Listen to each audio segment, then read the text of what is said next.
This is ridiculous. Like, come on. I can see why this game got highlighted. This feels like I need to put a censor bar, because this is obscene.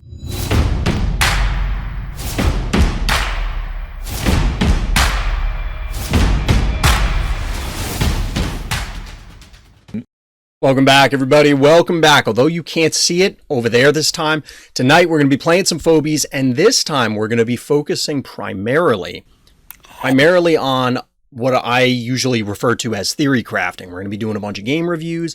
I want to spend some time talking about openers, maybe some beginner tips, that sort of thing. So let's jump into it. I'm drinking coffee way too late in the day, chat. Drinking coffee way too late. But I wanted to make sure that, you know, we were energized. We were ready to go. So, like I said in the announcement for the stream, we're going to probably not end up playing too many games tonight. Probably not going to play too many games tonight. We're probably going to, I'm probably going to do some game reviews, and we're going to talk general strategy, and I want to do some of the beginner stuff. But we'll see. Have I finished my album yet, or do you still have some missing? I think I'm still missing one, Val. I'm missing a 7 cost, if I recall correctly. Oh. I swear to God, I didn't understand what your sentence meant at first, and I'm like, I'm not a musical artist. I don't understand what you're saying. But yeah, I'm still missing a 7 cost. I don't know what one it is. Hey, what's good? I think I saw you try and join the Discord. For the record, if anybody tries to join the Discord and you don't see any channels, you just got to react to the reaction bot. Just throwing that out there, because I do see a lot of people join, and I can tell that they didn't react because it didn't assign a role. Show the pink unicorn phobies. So there was somebody that always was hanging out. This is Brony, which actually... You've been binge watching YouTube, so that's why I'm here. Nice! Well, welcome. Welcome. I got some more stuff going up next week, actually Phobies related. I joined the next day I was gone. It probably kicks you after a while if you don't react to the bot. So once you react to the bot, it'll turn your name purple. And then you'll be good to go. Basically, the bot just says, hey, yes, I've read and acknowledged the rules. For the Discord we're talking about. I'm doing game reviews right off the bat. Yep. Alien Engineer has a pinned replay featuring Brony, and it's pretty interesting. For anybody out there wondering, we're taking it a little easy because we're closing in on the end of this particular season. But I also wanted to get a jump on some other projects for Phobies. So if you're wondering, Fright Night number 1 is actively underway. We're actually closing out round 2. Round 3 will be the final round. Before we get into that and the other game highlights and the theory crafting that I want to really get to either tonight or later this weekend, we're going to be talking about a replay that was pointed out by, what rank is this person? The number 2 player on the arena ladder. Going up against, actually I shouldn't have clicked out of this. Going up against the number 10 player on the arena ladder. So we have 2 top 10 players here going head to head, and we're going to talk about this game. So this is on Biff's room. In the blue trunks, down here we have Ryuchi, and in the orange trunks in the top right, we have the orange player, Alien Engineer. Now we get a fairly standard opening, standard in my opinion, which is Cat plus Cassowary.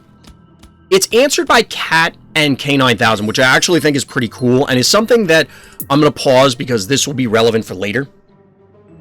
I actually like the idea of this response, and I was going to bring it up later, as mentioned, when I do the opener breakdown for any of you beginners out there. I wanted to start talking about, well, what do you do on the first turn of the game? Because guess what? You always play at turn 1.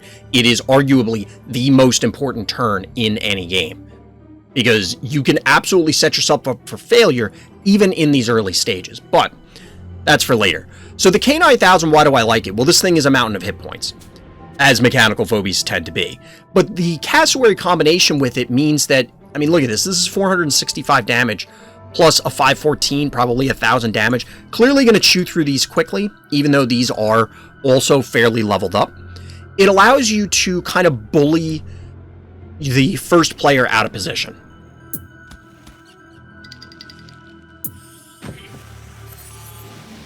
So shout out to Chad who's talking about Stabby, because we see Stabby's mechanical counterpart in Bone Mangles. Now, if you're not sure about Bone Mangles, and asked and answered, we get a Stabby as well.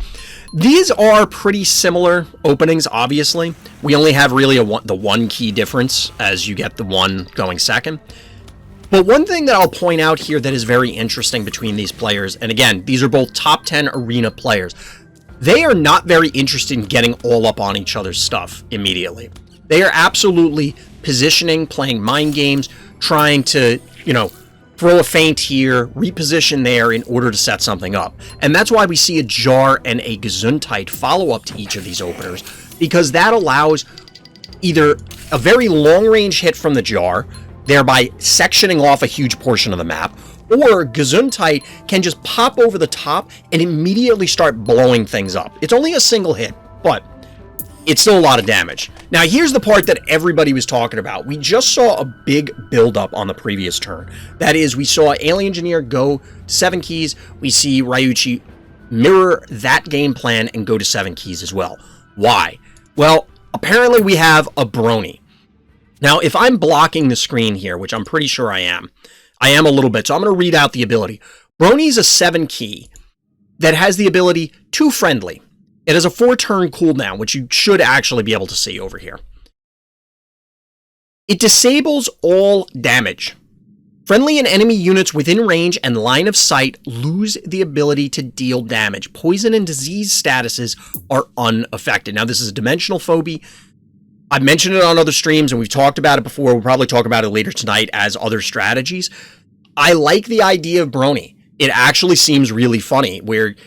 Now, this isn't the particular setup that I would expect with it, because what I was thinking you would want to do is you lead off with, say, Sheeping Gas or Creep or any of the other sort of disease and poison-related phobies, so that way you can break the symmetry, shout out to my card gamers, break the symmetry of the effect of Brony. Because you are prepared by leveraging all this board state that already has all these disease and poison effects. Your opponent is not. However, in this case, we're going to have to see how this plays out, because I'm not really sure where this is going. And I imagine that Ryuichi is also caught a little off guard, because look at this. This is something you also want to be careful of when you're playing various games. You're only allowed 5 phobies on a small map. Given that Brony will not allow you to deal damage, Alien Engineer is going to be able to lock down the board for an extended period of time. The Bone Mangles can't move very far. If these pull back, they're not necessarily going to be involved in doing much of anything. It's possible that Alien Engineer can just position phobies on the points, pop Brony, and then deal a bunch of heart damage. But we'll see how this goes. Chat's asking, what levels is Brony? This is a level 8 Brony. So it's not an enormous amount of health. Important to note they both have max phobies in battle. Yep, exactly. And that's why I wanted to call that out, is that these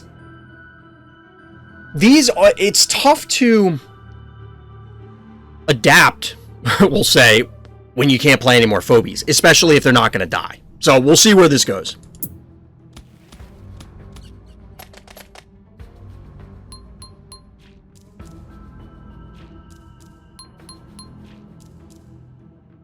So obviously we see the banking take place, because what alternative do you have when you're already on max phobies? Now, Alien Engineer's positioning is going to be notable here, and we should be paying attention to it, because the initiative is kind of all on their side. They're the one that has to make something happen with a 7-key investment like this. And the question becomes, what exactly is that something? So they're building up forces back here to, I don't know, defend Brony?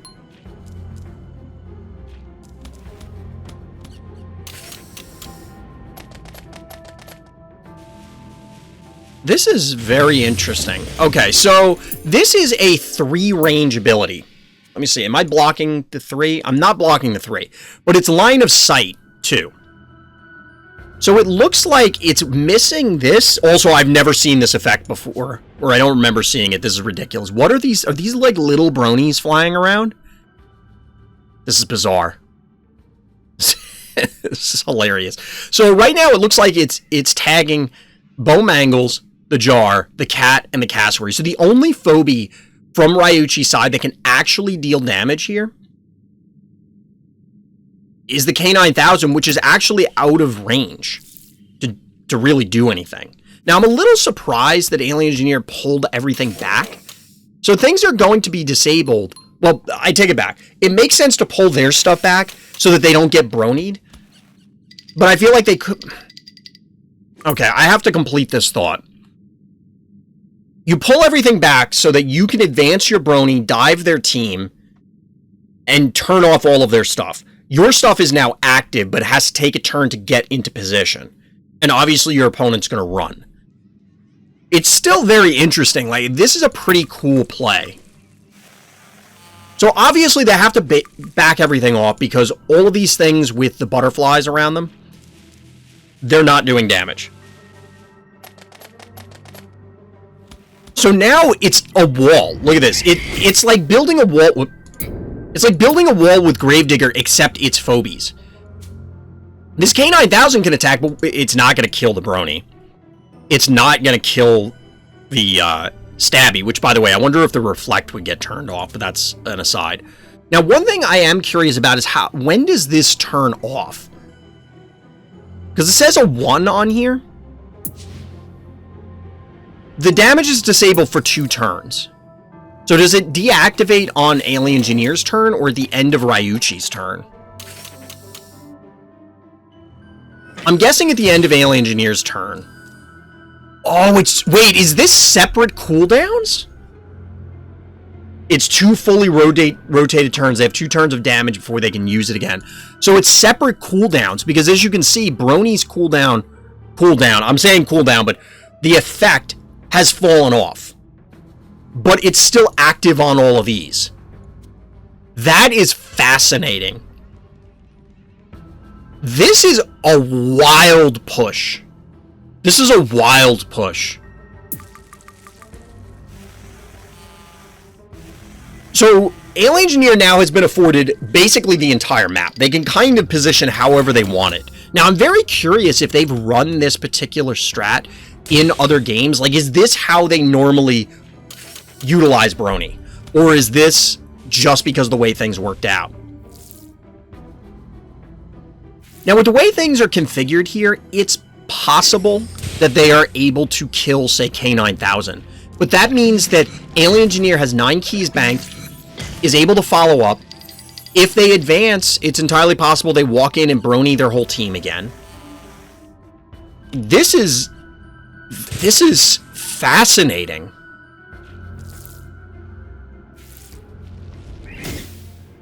So clearly the Cat's going to go down, but that's not a concern to Ryuchi. There's 13 keys banked because they've both been doing nothing for forever now. And now it's, you must commit into me while I have this cluster here that is probably going to annihilate just about anything that steps into position. I want to see how much health there we go. So this is, okay, the K9000 can go down pretty quickly, but again, they can reinforce with 9 keys worth of units. Now, Ryuchi here decides to go big, which makes sense, and elects to drop Beauty on the board. Given the clustering and what's likely going to be clustering going forward, that makes sense.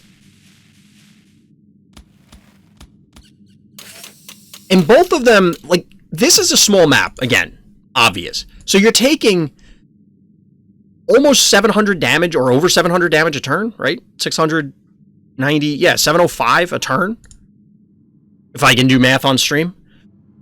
They're under half health. This game can end in quick order if Ryuchi doesn't actually advance and do something. Now, here's the danger.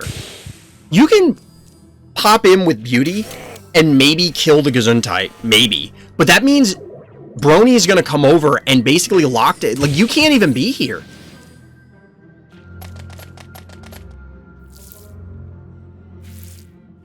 One, two. Wow, this is going to get the Beauty, too.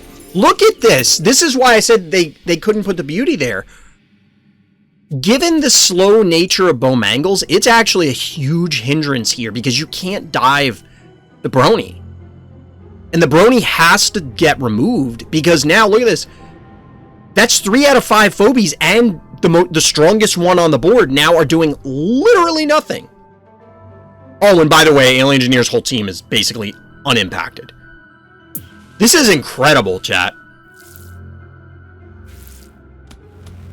Alien Engineer may not control all the points at this stage.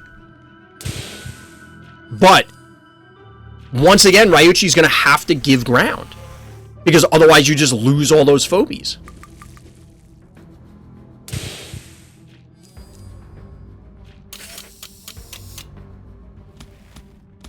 And now it's just right back to just clobbering everything. It's clobbering time, chat. They have a unicorn, you're right. Well, it's not a unicorn, technically. It isn't a single horn. It isn't a single horn, so it doesn't count as a unicorn. It's not a rhinoceros. It's not a fat rhino. And by fat rhino, I mean fat unicorn. I said that wrong. But anyway. That phobia is a bully? Yeah, the irony of Brony being a bully, right? Because that's exactly what's happening. What could have Ryuichi done? I mean, the obvious thing is that this needed to die. Honestly, maybe trading out more phobies. So they had sent in the cat to open up room, right? Maybe it would have been worth sacrificing another phobie just to get other larger things online so that the 1 or 2 attacks that you might be able to get in can absolutely get in there and connect. By the way, this is a surrender. That's why we're stuck at 26 of 26. Because it's obvious that there's nothing that Ryuichi's going to be able to do. The positioning a couple turns ago with the beauty, this turn, or the turn preceding this one, because this is the turn where the Brony goes in, was clearly bad. Now, honestly, I probably would have fallen prey to this because I would have, it's a little weird the way it's worded.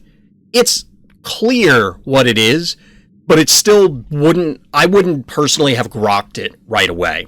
But basically, this beauty is not safe. So what probably needed to happen is the beauty needed to be like where Cassowary is. That way it can fly over. That or forces the Brony player to either only hit 2 things, which is probably good enough, to be honest, or come down this way, because the Brony was where? See, this is the problem. Like, there is no good place for this beauty. Because even if it's where the Cassowary is and you try and... I guess maybe if you body block with the Cassowary here...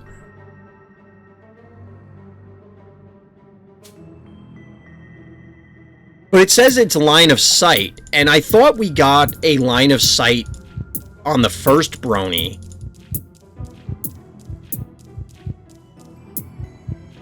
One, two, three. Friendly and enemy units within range and line of sight lose the ability to deal damage. Technically, this jar and cat should not have been line of sight. Because you can't shoot through phobies.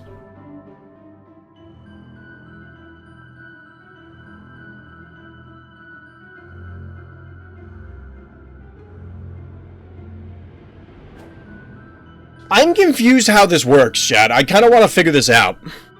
So, chat's saying Stabby is out of LOS. I don't think other phobies count for blocking LOS, but you can't... Like, if you don't have a lob... That's what I'm thinking, Elkan, is that it might count as a lob, because you can shoot through your own, but not your opponent's. That's exactly it, Doc. So, for example, this jar, right? We're all going to agree, right? That the obstacles block line of sight, right? But if you had any ranged phobie, say the Stabby was where Brony is, you could not hit the jar. So I had thought, and maybe this is what Ryuichi was thinking, that it blocks line of sight, but that is clearly not the case. So then what is this scenario? Say you had, and we're sidestepping this for a bit, because I want to have the nomenclature down so we can describe this properly. If we assume that this is not blocking line of sight, what do you call the scenario when there's a ranged phobie where Brony is, and you can't hit the jar with a ranged attack? Like a flesh scroller ability, for example, would also hit the jar there. But the flesh scroller, I don't think states anything about line of sight. Now, I can accept that this is how the game works. That this does not count as blocking line of sight. But functionally, in basically every other scenario, this is blocking line of sight. Maybe it's because some sort of special. I don't know. Is there any other phobies that have abilities like this? Like what they were saying, we'll look at Flesh Crawler after this game, but I think Flesh Crawler is the only other one that I can think of. But yeah, area of effect going through other phobies must be the case. But if that's the point, like, so the only thing that stops this is obstacles. So if you were on like and subscribe and you were in the, like the little alcove, because there's 3 of them, you could block it with that. Motherload, yes. Motherload also.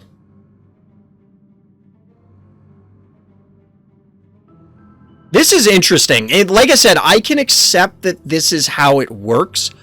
I would have... If I went into this game and I was in Ryuchi's position, and I positioned like this, I absolutely would not have expected Jar and Cat to get hit. I absolutely would have thought that only these would have gotten hit. So here's the other question. Wait, did these move? Where were they positioned? So this pulls back, it's well out of range. This pulls back, it's well out of range. The Gesundheit is at... Okay, so this is the part that I missed earlier, because we... Well, that's kind of cool where we paused. I might use this for the, like, the thumbnail for the YouTube video. But the Stabby was out, or LOS'd, because it was far enough back. If it was in the position that it ends up in, it would have, like, where it ends the turn here, it would have gotten hit. Because I was going to ask, why did Stabby not get hit? I think I might have mentioned that earlier.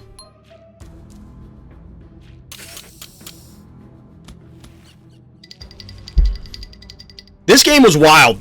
DT was right. This game was ridiculous. So, if you're looking for a way to use Brony, you may want to check out this game. Look at the animation. There's a rainbow that hits the walls and follows the line of sight. Yes. Obstacles always block line of sight. Correct. At least as far as I know. But the thing is that going by the animation doesn't really help you if you're trying to, you know, organize your turn. So this feels similar to one of the streams last week where there was an order of operations thing that cost me a game where it was just the sequence of... I think I hit something with a Evo 3.0.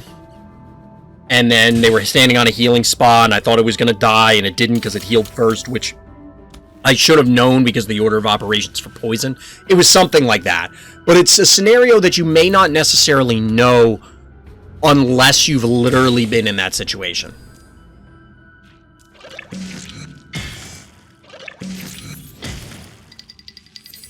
I don't think I missed that many, DT, did I? I mean, we were talking about the Flesh Crawler and the AoE stuff. And I agreed that the obstacles always block LOS. But the problem is, again, it's just a technicality of body blocking with your phobie does not constitute an LOS.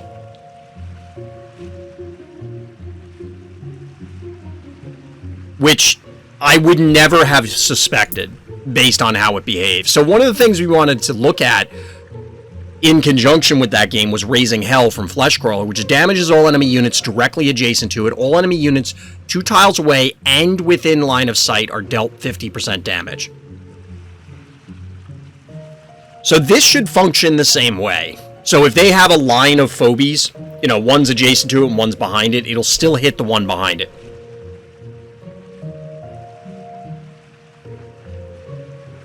Right. I'm agreeing with you, DT. I'm walking through it for the benefit of anybody watching this later.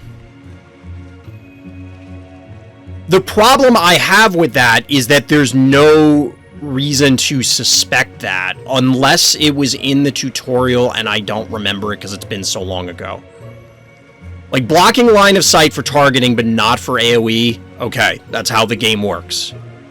Got it. The problem is I don't know where in the game you would know the difference between those other than suffering the negative consequences of it.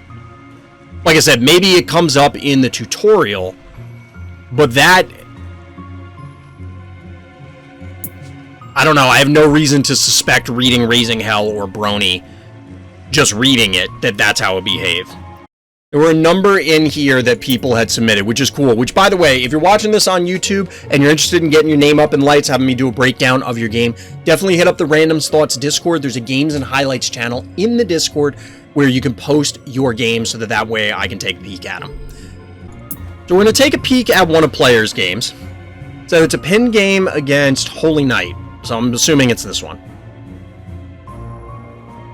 So the description for this was that I purposely kept his low costs alive to keep him from buying high cost phobies to keep the advantage. So that sounds not unlike what we saw in the last game with Brony. So let's take a peek. Let's take a peek at Player's game.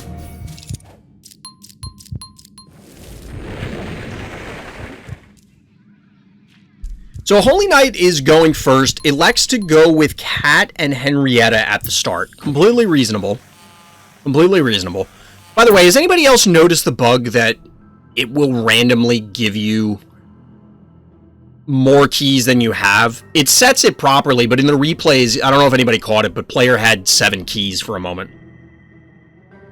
But we see from Player an opening bow mangles, so anybody who is a stabby enjoyer or a stabby opener enjoyer, you may appreciate this one. Now, on this map, which is the floor is lava, it just recently came back into the rotation, and despite the even panic points, as you'll notice there's 6 of them, as compared to the usual odd number where there's 2 that you can get or 1 that you can get, same number that your opponent can get, and then a neutral one to contest and fight over.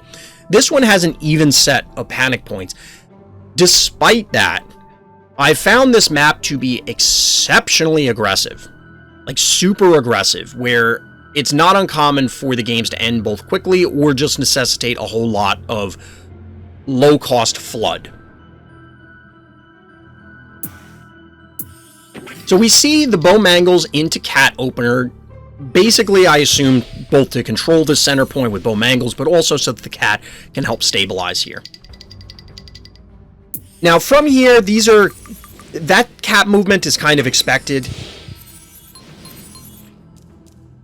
Did Holy Knight just miss an attack here?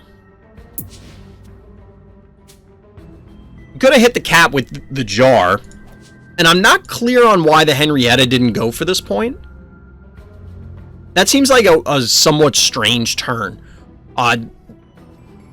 Okay, they probably clicked too quickly, sort of thing, and missed the Cat attack. Maybe they didn't want to send the Henrietta in because they assumed that bow mangles would move down here and then it's going to eliminate the Henrietta. But if that's the case, then Player has now committed the bow mangles to getting shelled by the jar. I mean, if it sits on this point, it's getting shelled by the jar. But down here, it means that it's going to sit there for multiple turns getting hit by the jar. So, that's good. Like, our blue player would want that? I don't know. But regardless, given the position that we see, we have the Cat coming back down in order to take this bottom point. We've now almost equalized the points. Player's still behind, and a Murder Wing follow-up. A Murder Wing follow-up here. Now, the Murder Wing takes the free shot from the jar. We get the Cat and Henrietta positioning in order to shoo away the Murder Wing, and then a follow-up Cassowary.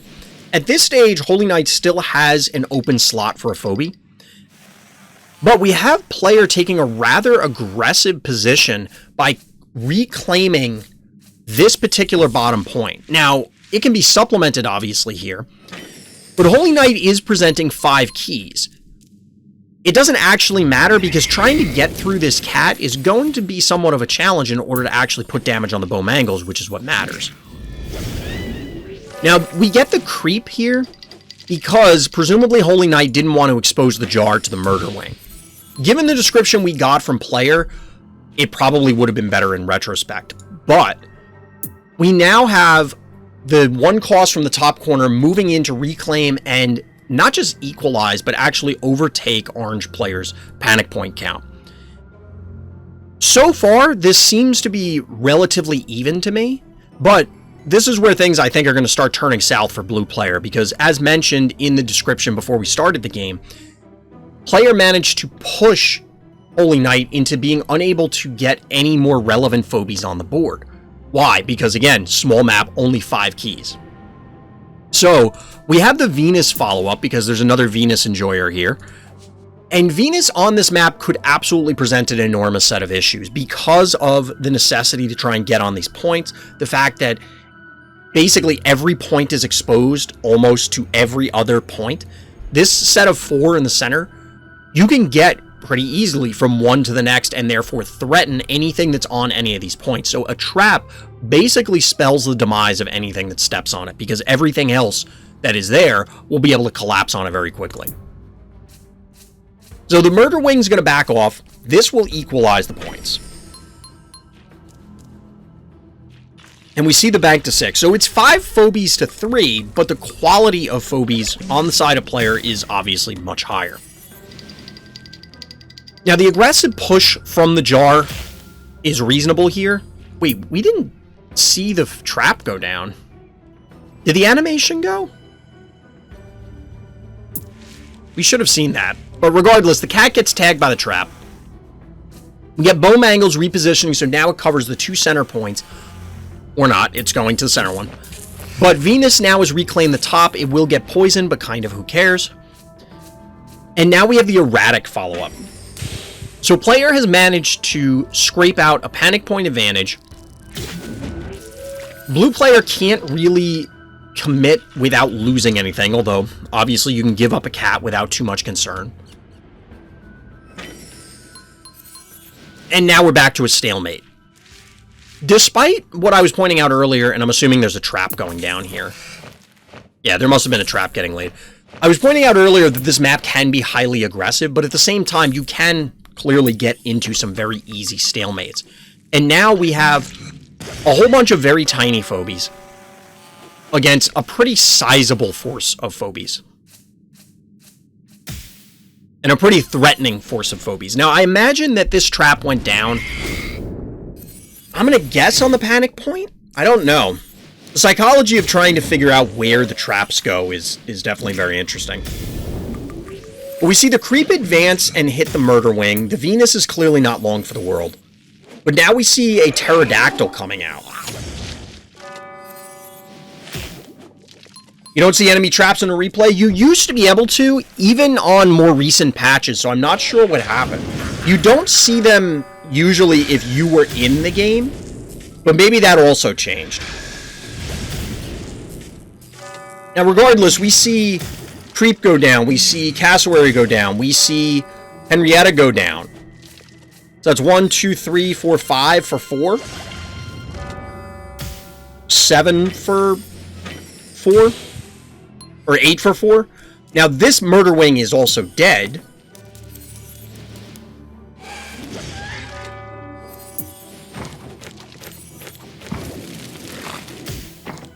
But player's in a really good position. 5 of 6 panic points. It's an enormous amount of pressure. They have a strong position at this stage. Now, the Bow Mangles is not long for this world, but you still have your erratic already in position. You still have a majority of the points. What is the answer here? We still have almost 5k health on their heart, so it's not... They're not super low. So we see a Stairmaster follow-up. And then the Cowbell is presumably just to recap points. And also, you want the extra bodies against Resurrect Phobies such as Pterodactyl, so that way you could actually, get them the hell off the board. But Holy Knight is now taking a very aggressive stance, invading to claim these points. And I can't necessarily blame them.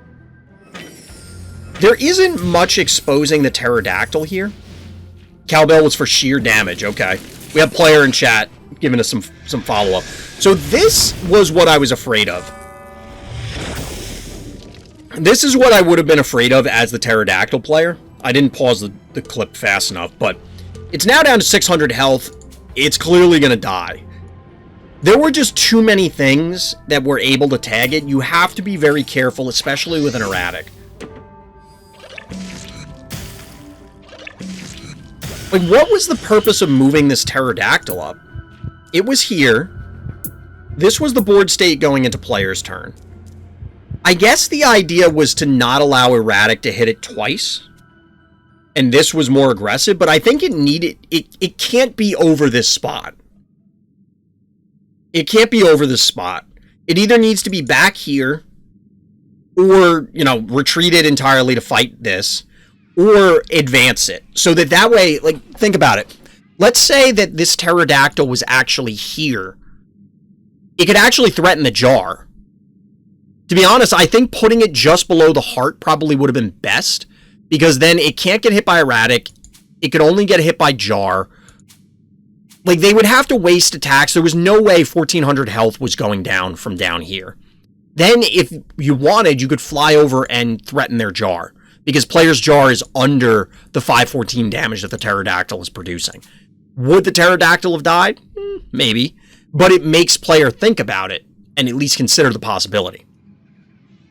Regardless, I think we can all agree that the pterodactyl here was kind of, we'll say, questionable.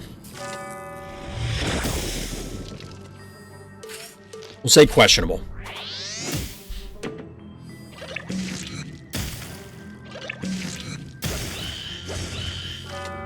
So we get the double death there, the true death. Now, Stairmaster's taking damage, but okay, who cares? Erratic's clearly going to kill the cowbell. It's not going to kill the Stairmaster, though, which is important. Or shouldn't kill the Stairmaster. So the Stairmaster can get out. And at this stage, we're in a zero key versus zero key scenario. Obviously, we have erratic plus stuff versus just erratic. Guess which one is favored?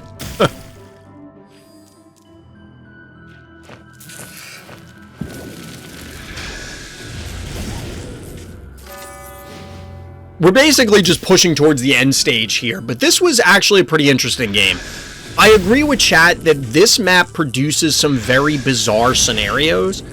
The proximity of the vaults to the center panic points and just the clustering of the panic points makes things really awkward. I think I like this map, but to be perfectly honest, I'm really bad on this map. I'm really bad on this map. So I'm going to have to go back and watch some of these in more detail and see what we can learn. But this was pretty cool. I think we did learn some stuff from this. Just a quick break. So we're going to be jumping into a game that was submitted by Wheel775. And we're going to take a look at this one. It was a close win on what looks like, I'm going to guess, like and subscribe. No, that's not like and subscribe. Maybe it is. I don't know. Let's find out. It is, in fact, like and subscribe. So, in the blue trunks, we have a Markand. And in the orange trunks, we have Wheels. Now, we see what I would call the standard opener on this map, breaking the block with Gravedigger, followed up by a 1 cost in order to collect the close panic point down here in the south. We get a mirrored opening from Wheels. Completely reasonable. But we also see a cat here in order to try and give more board presence. I do kind of like that. Does it need to be a cat? No. I could see an argument for a cassowary or other 2-drop that would allow you to do other things. I've leaned into cassowary because of the leap. It just gives you more of a threat on the board. But cat is absolutely respectable. So it's a follow-up with a stabby here, and then a follow-up with bow mangles. We are basically playing a mirrored game. Now, Wheels is going to be up by a key just because of going second. So we had the blue player bank to 7. Are they actually going for something big or not? They are, in fact. So as we saw, as we were on the, not the loading screen, but on the replay selection screen, there's a Jeeves. For anybody who's not familiar with Jeeves, it's obviously a 6 cost. This is a level 6 Jeeves.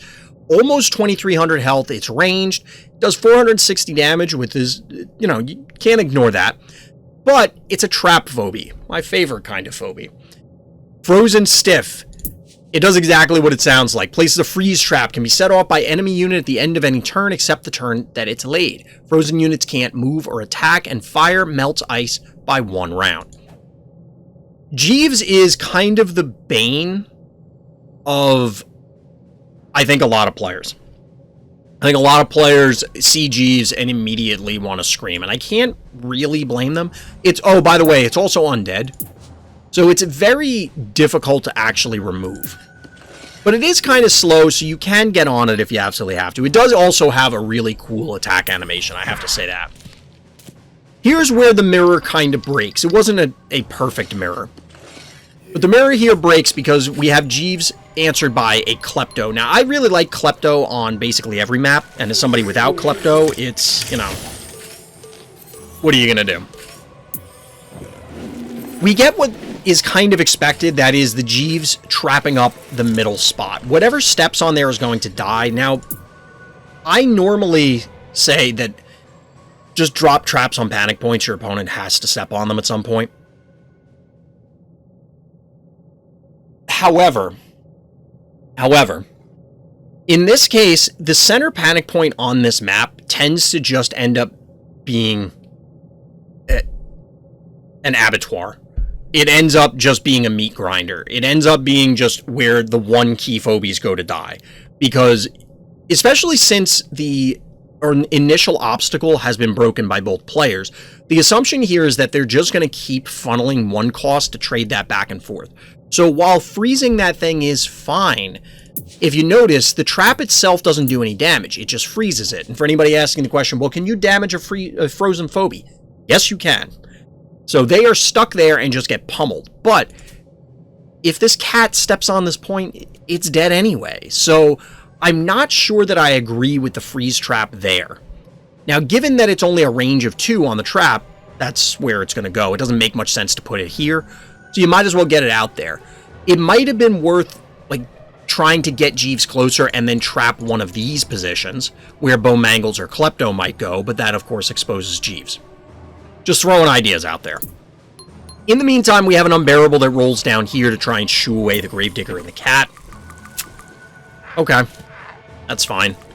It is a lob, which is cool because obviously there's a ton of obstacles, but by this point in time, both players have preserved their Gravediggers. They haven't really gone all in to try and push something. So that means that these obstacles are going to get broken. And this is something that's key to playing this map, is recognizing when your Gravedigger can open an opportunity for your team to dive.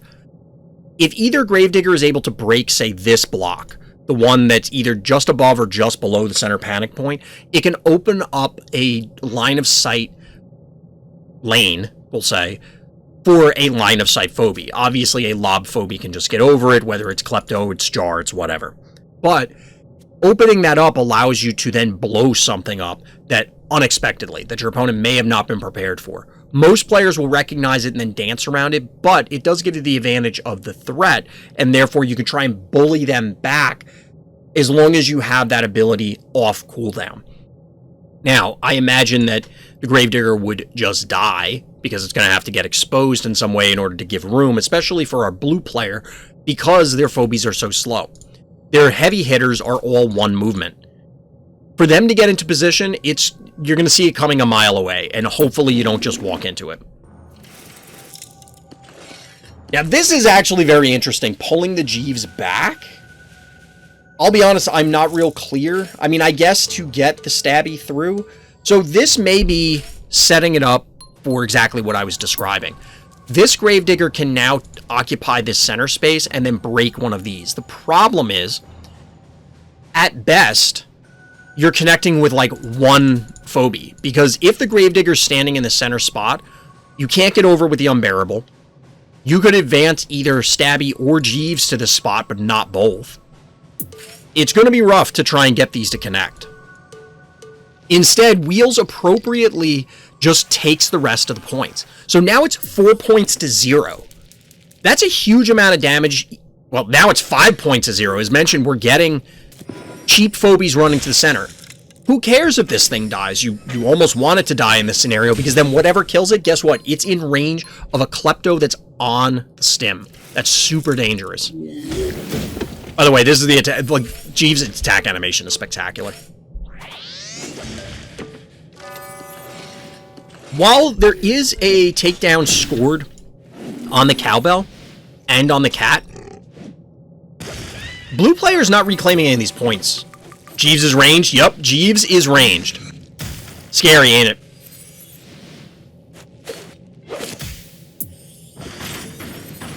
So our opponent, the blue player, does elect to, and this is interesting. They have chosen to go, they've taken the path of damage. They've chosen to go down the dark side and actually just push a lot of damage with Jar and Hevo. Here's the problem. I gotta let this advance a little bit. Their heart is at 7 health of, I think you started 9,000. That's fairly healthy.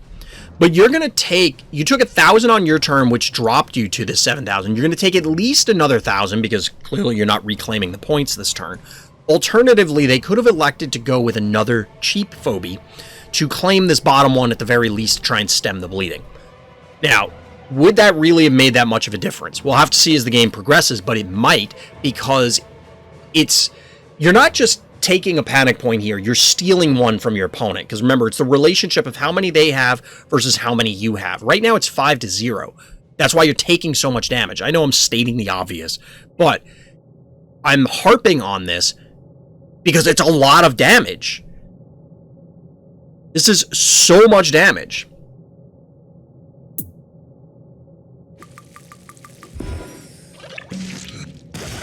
So we've seen a similar play in other games that I reviewed, but Wheels takes the easy kill here. Now, their Jar is likely to die, but it's removing threats from your opponent while you're pressuring them, both from panic points and they need to react. So let's say they move the Hevo down, which it appears they're going to do. Does this actually die? Yes, it does die. It looked like it had a lot of health. So this will die, but now this is in range to allow the Klepto to hit it. Now, it will get hit twice by the Hevo and once by the... it may not be great doing this, is what I'm saying.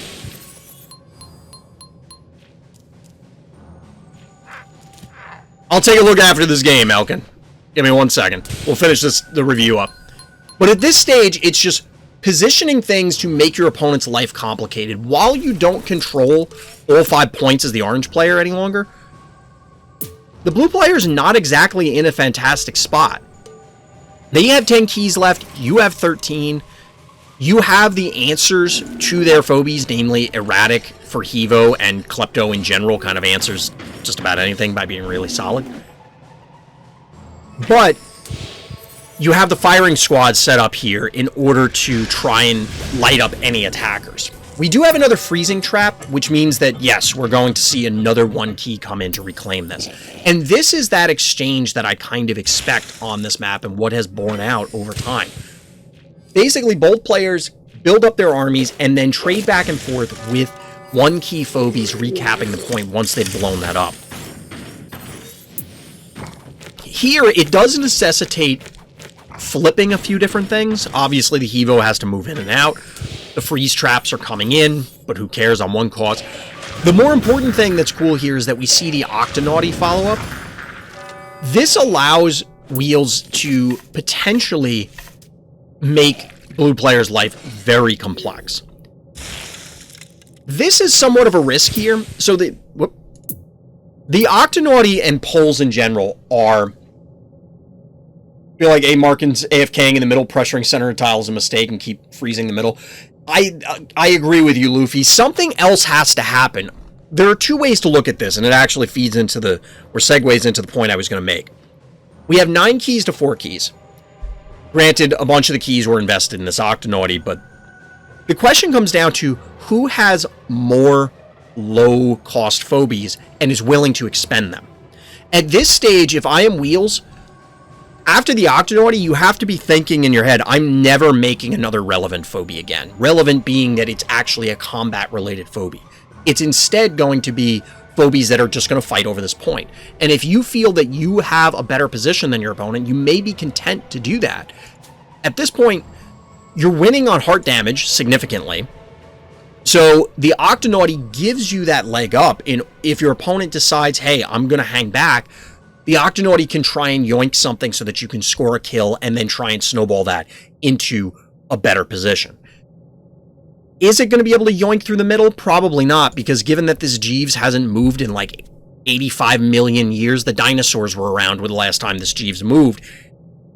And honestly, maybe the Ice Age would be a better description for a variety of reasons. But a long time ago was the last time that this Jeeves moved. So you have to assume that it's just laying traps in the identical spot. Your opponent has given you no reason to suspect otherwise at this stage. So, is this the best position for Octonauty? Possibly not, unless you reposition the Gravedigger. Reason being is if the Gravedigger is in range to, say, break this block, the north one, you could move up and yoink Jeeves and then possibly blow it up. Because this can move up, this can move up. Obviously, this would be in position, and this would be in position. You could break it down. The problem is then you get counter-hit by Kivo. Maybe that's fine. But you need something else. The Octonauty is way too much of a risk, I think, going into the middle. Maybe it'll be fine. Maybe you just yoink the Hevo and then go ham. But I think for that to be what you want to do, you need the erratic up one space so that it gets multiple hits. You can't allow the erratic to live through that scenario because your Octonauty's not going to live. Point all of that to say that we're expecting maybe one more big phobie out of a Markin, maybe 2 medium ones, and then a bunch of little stuff. We'll see. But we're clearly going to get something small in order to remove the Mopsy here. Oh, wait, this just died. I learned something new, chat. So if Mopsy is frozen, it just dies?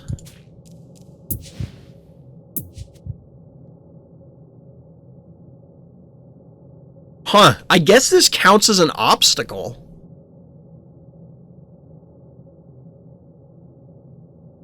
Yeah, that's news to me. Does anybody in chat know? Like, how does this work? Freezing Fire Tile, kill all, resurrects? That's not actually true, Druid. So if you Hevo a Resurrect Phobie, it will still heal. Or Resurrect. Because I've both done that to people and had it done to me.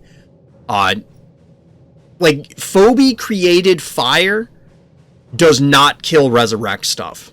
Because I had assumed they would work like lava tiles. But this apparently... No, yes, correct. A lava tile will do it. That is accurate. But I had assumed, going into this turn, that the freeze would not kill the Mopsy because it was Phobie created. Like, it's not altering the tile. So the question I have for chat, anybody with Jeeves or other freeze effects, Luffy, Rocket Man, does that obscure line of sight? Well, targeting. We'll say line of targeting, because as we learned from the Brony example, line of sight is not quite what we thought it was.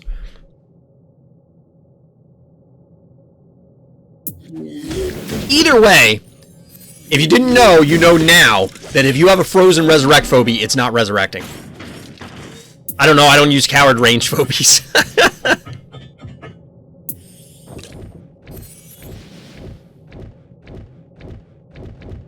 So we see a Woolly Bully follow-up with a... This is Boom or Kerbloom. This is Boom. Special delivery. Obviously, it's going to eat it. We're going to see follow-up Tiny Phobies. We see a Dimensional one, which I actually like here. Why do I like the Dimensional one? Because it's going to pull something out of position. Now, is it really going to pull something out of position? No. Because what's going to happen is they're just going to hit it once or twice and then move it away. The Woolly Bully is a little strange to me, unless you, as the blue player, are intending to dive somehow. Because Woolly Bully has, we'll call it a higher effective HP, due to the fact that, you know, it can power something down. Okay, so I think I see an Octonauty play getting set up here. Maybe? Or not. What is happening? What's interesting from our blue player is that we didn't see another tiny phobie coming out to recap the point. We were apparently done with that whole trading phase. And our blue player has elected that, or chosen the path of violence. Okay, here's another cheap phobie. Why didn't you do that last turn? I guess the positioning didn't allow. We're seeing a lot of rearranging of phobies. And I can respect opening this up so that something can come through. But if you're going to do this, this is kind of strange to me. If you're opening this up, I would think you want Woolly Bully to lead the charge. So you run in with Woolly Bully, you power down Klepto. We're just going to say that. It could be whatever. So that way you can get your other stuff in and it's not just getting annihilated. Because the Hevo has to step into range, obviously, in order to hit everything. Now, it's not going to get hit by a full barrage of erratic attacks, but it's going to get hit by at least one. I guess the concern here was that the yoink was going to happen. You know, like, this just comes in, yoinks the Woolly Bully from this position to the east and south of Stabby and Hevo, respectively. I get it, but if you're not setting up that play, why are we breaking that block? Now, I don't really understand this here, other than just being annoying for unbearable. We see Finnegan, who is adorable when he runs. Finnegan is adorable. That is Finnegan, right? So Finnegan stands on the frozen trap, as you'd expect. We have 2 keys left from blue player, so they can't possibly have that many more 1-drops left. Well, I guess they could, but... And we see the advancing Stabby. Now, Wheels is completely out of keys. That means that this particular phobia is actually somewhat annoying to remove. Because you're not necessarily going to be able to kill it without yoinking it. And you clearly don't want to waste it on that. Like, that's pointless. Now, I don't know if Wheels had calculated this. We'll see if they dive, but there is no trap here. Which, contrary to what we saw on the other replay, you can see the traps in the replay, obviously. So what we do see here, because of the chip damage that has happened over the course of all these turns, blue player is now down under 4k, and now Wheels has claimed 4 of the 5 panic points. So once again, they're under an enormous amount of pressure. The difference here is that Wheels can't just sit back as safely. We had to commit the Bow Mangles, which means that it's dead. It's just dead. Thought about it earlier. Imagine if half those freeze traps were around the primate. I'm really surprised that no traps ever got put anywhere else. So I believe this is going to be the demise of Bow Mangles. Yep. It was unnecessary to put Bow Mangles there to kill. There wasn't... I mean, I guess you could commit Gravedigger instead. Or, if what you're suggesting, Gilbo, is just run the primate across the top, which is also reasonable.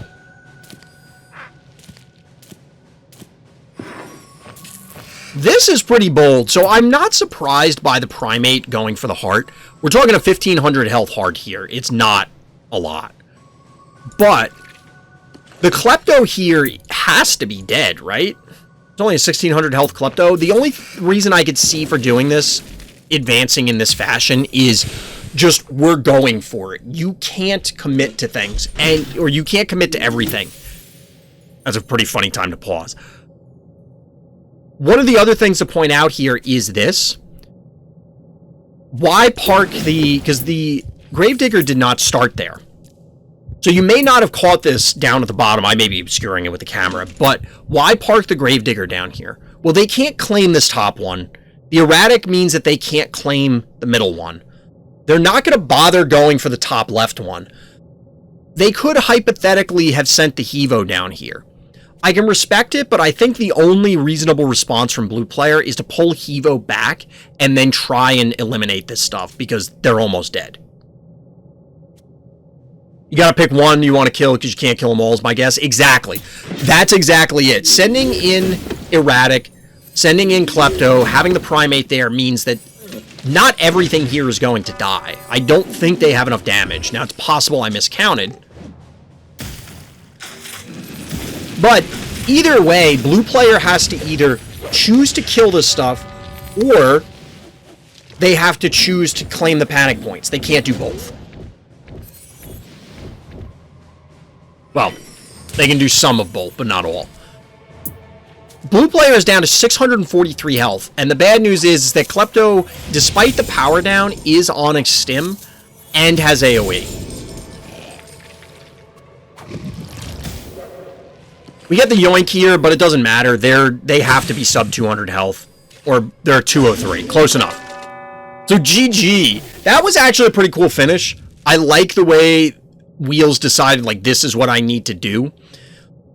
I think blue player needed to not invest so many traps in the center point. It just didn't seem to do anything. That whole exchange. So they did not, blue player we're talking about, didn't get a pull. They didn't have a push. Like, just any kind of displacement effect. They had the traps, which were a cool way to break the relationship, the standoff that was happening to a degree. But as I said at the beginning, this map often boils down to just a whole bunch of one keys trading in back and forth, back and forth. So the freeze trap meant nothing. So you might as well commit the freeze traps to the top where the primate is, or anywhere else, it didn't matter, and then just recap them. Like, it was a ton of stuff that, like, didn't do anything. Wheels only killed 9 keys, lost 26, Chad. I didn't even look at that. That's actually pretty cool. That's actually pretty cool. A lot of blue player stuff, because they played it super passively. But remember, it doesn't matter whether you kill all their phobies or you take all the panic points and blow up their heart. Whichever gets you the win is what gets you the win. That's all that matters. Strategically, this was pretty cool. I think this was played pretty well. Or, if you look at it on the flip side, and this is not trying to knock the opponent here. I'm not intending for this to be insulting, but I think there were mistakes that were made, opportunities that were missed that could have allowed a victory in this game. Stabby opening? Alright. Okay, chat, and all you out there in YouTube, which, by the way, if you want to have your games reviewed, come join the Random Thoughts Discord. You'll see it in this video description. But if you want to see some Phobies live, or maybe some other games, come on over to the Random's Thoughts live Twitch stream. I've been told it's fun, or at least it can be entertaining to fall asleep to. That has definitely been said. I can't promise the first one, but the second one has definitely been said. Anyway, we're jumping into yet another viewer game review. Gilbo here is our hero in the blue trunks. And Gilbo is starting off with their patent pending, copyright pending, stabby opener. It did have a spicy start to the stream. We may have some other spicy starts. If you're curious, check out some of the other videos on this channel by the time this one goes live. You'll understand. Anyway, so we have the patented stabby opener from Gilbo. Why is this so unique? Well, we do want to spend some time talking about this independent of this particular game review, but to give you the rough idea, openers are super important in Phobies, and it dictates a lot of things on each given map, how your opponent needs to respond, what kind of strategy you can take in future turns, whether it's you go 1-1-1, as in one cost, one cost, one cost. We're talking small maps, obviously, it's a little different for big ones, but you get the idea. You go 1-1-1, you go 2-1, you just bank. Or you could go 3-0 and you can go with stabby. This particular opener we're going to spend more time in another video breaking down, but suffice to say, it does present a lot of advantages on this map at the very least. So, stabby, starting out the map, just kind of creeping his way down. The orange player here goes with a more standard opener that is Murder Wing plus Cat. This allows you to get a lot of map control early. Murder Wing can obviously capture the pocket panic point. It can come in and claim the other ones. The Cat gives you mobility. But here we see the advantage of the stabby opener. If the Murder Wing tries to claim this top panic point, it's dead. If the cat tries to claim this panic point, it's dead. So that means that the cat either has to go here or be sacrificed on, well, it's going to get sacrificed on one of the points, is the bottom line. The follow-up from Gilbo here allows the stabby player to suddenly have an enormous set of map control. And the response from the orange player is reasonable. They're just setting up in order to try and punish the advance of the stabby player. However, they can't quite do it, because the cat here is going to go down trivially. The Murder Wing is going to be able to kill this one key, and all of a sudden, just like that, it's 4-1 on panic points. 4-1. That's a lot of damage coming in on a small map, and it's not necessarily going to be given up very easily. While Gesundheit can push a lot of damage, it can't go toe-to-toe with Stabby. And this is, I don't want to say a bad follow-up, because I could see myself doing this. The problem with going with another slow phobie like this is you're not reclaiming these points very quickly. But I can respect it. So, the Unbearable will hopefully be able to contest the Stabby, because, you know, it's an undead, it's pretty tanky, it'll eventually get there. But you're still trying to combat a lot of map control, and the Gesundheit, while it can push a lot of damage, it can turret, it's not necessarily going to be able to combat the idea of 3 or more phobies collapsing on it. So our orange player is in a pretty rough spot at this stage. We'll see how Gilbo presses this advantage, though. Right now we have the Murder Wing repositioning. It's going to be pretty safe, because even if orange player commits to dive it, they're going to end up trading out their own Murder Wing, because it can't be killed by the remaining phobies. To be honest, it can't even get hit by the remaining phobies, so they kind of... I had a different thought process in mind when I thought that the Unbearable could roll into range, but it can't. Now, orange player has elected to stick with this slow roller plan, plopping out their own Stabby. As mentioned before, explaining with Unbearable, I can respect this because it does tank a lot of damage. They are higher quality phobies than what Gilbo is presenting. So here we see the advantage with Unbearable. It's going to roll onto the point. It's going to take control. We have now a Eternal Night to support. This presents an enormous amount of damage. Enough that probably threatens... Let's see what level this is. This does 450. This only has 1200 health. So without this Contortio, which is clearly going to move in, this would have been a dead Stabby. Gilbo does smartly not cap his phobies out so we can get his OP unit. That's exactly it, and we see it on this turn. So the other part of the Stabby opener is you start with Stabby, you flood with phobies. Then you have 2 to 3 turns where you need to make a decision about, can I bank aggressively? Because, as we saw in this game, I have the entire board under control and my opponent is basically no threat at this stage.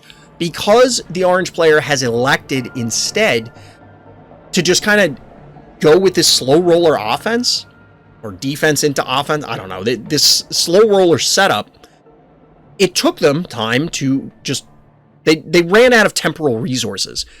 As a result, Gilbo was able to just bank, and then all of a sudden there's a Hevo 3.0. And our opponent is maxed on phobies. So chat correctly points out that Gilbo's entire plan here is to not get the 5th phobie on the board, so that way you don't have to worry about sacrificing something to get your big heavy online. So at this stage, it's just getting this in position, and now I imagine the orange player is panicking, because you have to find a way to not just eliminate all of this little stuff, you also have to find a way to not be clustered, which this is not what you want to do right now. Unfortunately, our opponent's about to learn a very hard lesson, I imagine. Now, they could be attempting to get positioned to pop the Hevo, but I don't think that that's what's going to happen here. We instead see a recap by the Stabby, some extra damage, and then, oh, by the way, Hevo hits everything. It's going to take down the Unbearable. It's going to take down... No, it's not going to take down the Murder Wing. It's not actually going to take down these two, but they're effectively dead. That is a solid Hevo connection. That is a solid Hevo connection. So now we're back to blue player having control of basically the entire map. We also have a Murder Wing that's in position to literally now take control of the entire map, because it could just slide over, take this pocket panic point. Orange was forced into utilizing their meatball, so that means that basically this Murder Wing is untouchable. Now, we do see the erratic follow-up, which is the common answer to Hevo. But at this stage, look at the quality of Phobies. While we do have a damaged Hevo, I don't think anybody can contest that an active Hevo 3.0 is not a threat. You can't tell me that this thing is not dangerous. Especially on a map like this, where there's a lot of obstacles and the lob, which is good on virtually every map, is supreme here. Now, you already have a Stabby that's in position to hit stuff. I imagine the Stabby's not long for this world.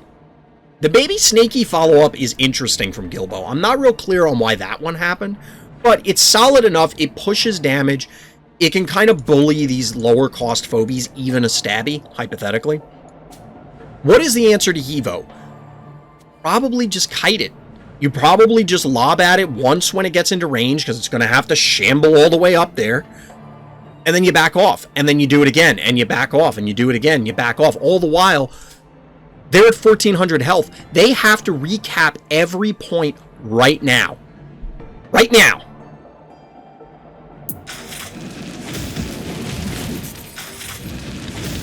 So we actually see a pretty aggressive Hevo play here, but it gets a body block help, or gets body block help from Baby Snaky. We also see that the Stabby gets set up to get eliminated by the fire. At this point, orange player is just toast. Like, look at this board. They had a board. They don't have a board anymore. Oh, and by the way, there's a Clinico. Surprised Bat didn't get the top right panic point. At this point, I mean, it would be good, but I think taking the Stabby out and just, okay, you have no board is probably better. I think orange players just accepted this. It probably won a few turns ago. Yeah, this game was over a few turns ago. So I think we want to actually go back to the beginning of this game and talk more about, like, what the Mind Dance, yep. Talk more about, like, what you should do. I'm just waiting for all the effects to happen. I assume they surrendered here because I don't think this dies. Oh no, they die by heart damage. GG. That's the Stabby opener, folks. It's pretty solid. It's pretty solid. So what is the answer to the Stabby opener? I want to talk about this more in depth, like I said, later on another video. But just to give an idea.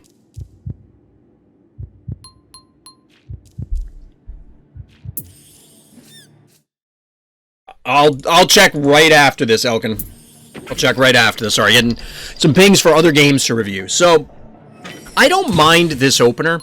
I think, or the response opener from Orange Player. I think what has to happen here, in order to combat this, is you need to match the aggression. I don't think that, as we saw, the slow answer is worth it. Now, I knew that coming in, because Gilbo hangs out in stream. I think Gilbo's here now. But the game plan, as we described, is for a mid-game bank to a big, mean monstrosity. In this case, Hevo 3.0. But this setup was clearly a mistake. This offers up the cat, which seems innocuous, but offering up the cat means that you've now lost a lot of real estate. What could have happened instead is you kill their cat. Then they kill your, they probably end up killing your Gesundheit, but I think Gesundheit is not what you wanted. I think what you need to do is compete for the flanks here. This bottom and top point. Now, Stabby covers this top point, but this bottom one, once Stabby advances, like, they have to choose between the two with Stabby. They can't cover both this point and this point, because either they got to be back farther or they got to be forward farther. But I think you need to match the aggressiveness here with your own Phobies in order to try and compete with this opener. As I mentioned before, while higher cost Phobies can absolutely be tempting, they're big, they're cool, they do a lot of damage, a bunch of low cost Phobies combined will generally do more damage, pound for pound, because you're just getting more hits in. Think about it. That Hevo that came out later, if it has to move up and attack once, it's not going to do as much as three Phobies moving up and attacking one time each. Most likely. Obviously, it depends. But I think that this response was problematic. I think it has to be try and fight these things. So, for example, Resurrection Phobies might be okay if you have multiples or you can protect them. So if instead of the Unbearable, it was Flopsy and Mopsy, maybe that would be okay. Yeah, I feel like they gave up the panic points too early on. The initial flood, I don't think there was anything you can do about it. I don't think there's anything you can do about it. But I think there's ways to follow up. I think there's things you can do to follow up. At this point, honestly, I think Orange Player was probably feeling pretty good. But unfortunately, we knew what was happening. Gilbo's at 9 keys. I don't know if they missed this, but I would have been scared to run out Eternal Night, given that they had 9 keys banked.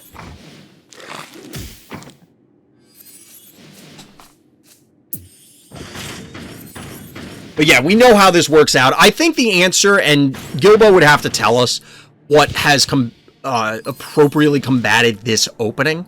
And obviously, I expect that this would not be nearly as strong on big maps, so if you're playing on a big map, maybe you don't have to fear it.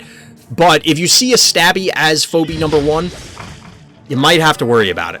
We'll have to see. But yeah, this is a pretty cool example of the Stabby opener. Let me just check and see what's going on in chat.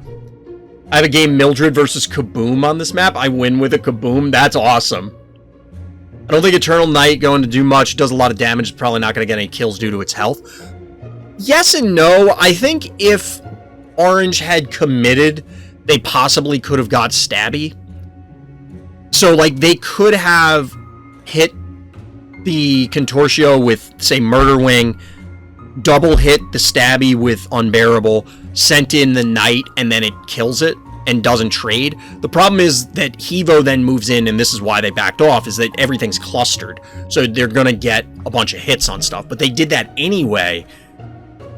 So their positioning didn't work out with avoiding it, and they didn't get the Stabby kill.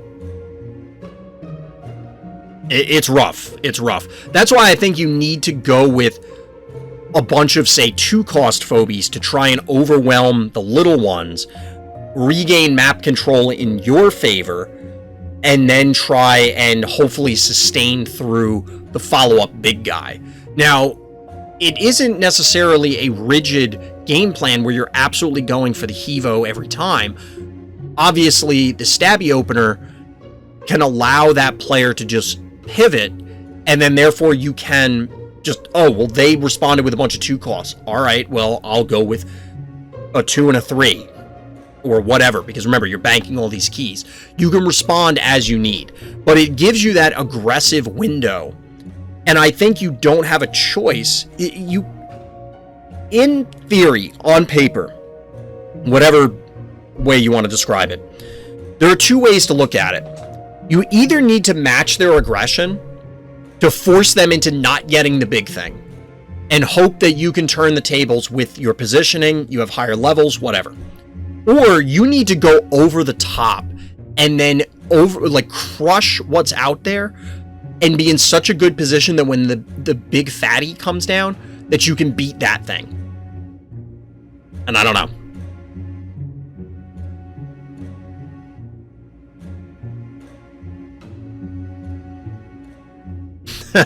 That is true, Luffy. That is true.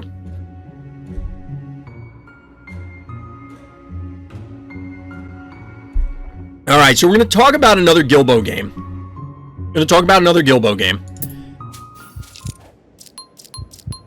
Pro tip to count as Stabby opener, you don't.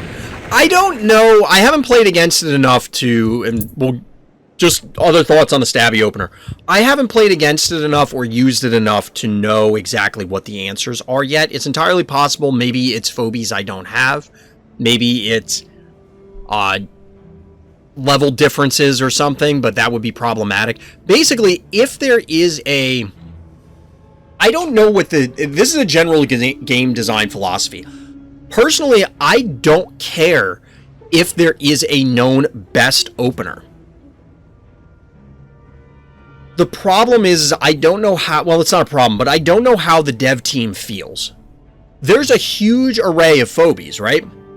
If it boils down to you're going first on a small map, open stabby, and then spam 1 keys, I think most people, similar to card games, are going to get very frustrated. They're going to get bored that it's, okay, well, this is the meta. I don't know if there's an answer that's clean to the phobia opener, or the phobia opener, the stabby opener. Obviously, stabby's a phobia. There might be. We'll have to see. We'll have to see. I don't know, like,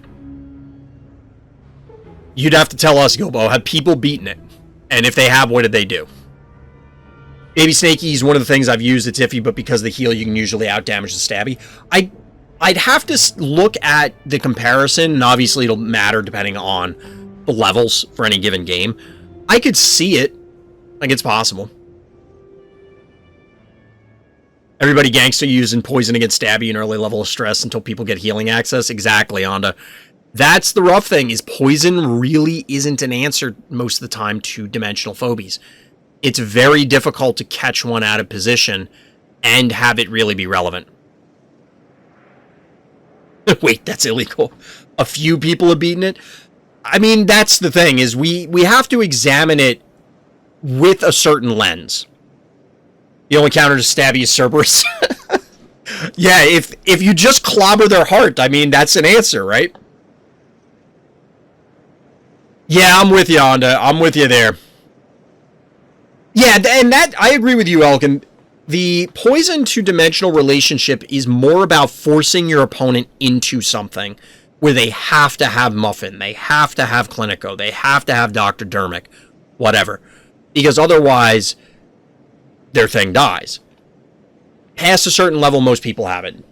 Noxious would clap it, but that's the problem, is similar to Cerberus, and I get both of those are probably being facetious responses, but you end up with this weird scenario where you're beating a 3-key phobie with a 6-key? Like, is that really what you want to be doing? That's not... I don't know. Yes, it's fine. But especially in the context of the last game, you're not getting to 6 keys. You don't have time to do that. Or maybe you do. Maybe that is the response of, you do your opener, you go, oh, I need to bank, and you immediately bank for Noxious or something like that. But anyway, when I try and edit this later, it's going to be really complicated to figure out when the replay actually starts. Just throwing that out there. But because we're sitting on this, we're going to talk about this other Gilbo game. Gilbo is going first, and no stabby opener. Instead, we do see Maggie, and we do still see spams of 1 keys, which I actually like.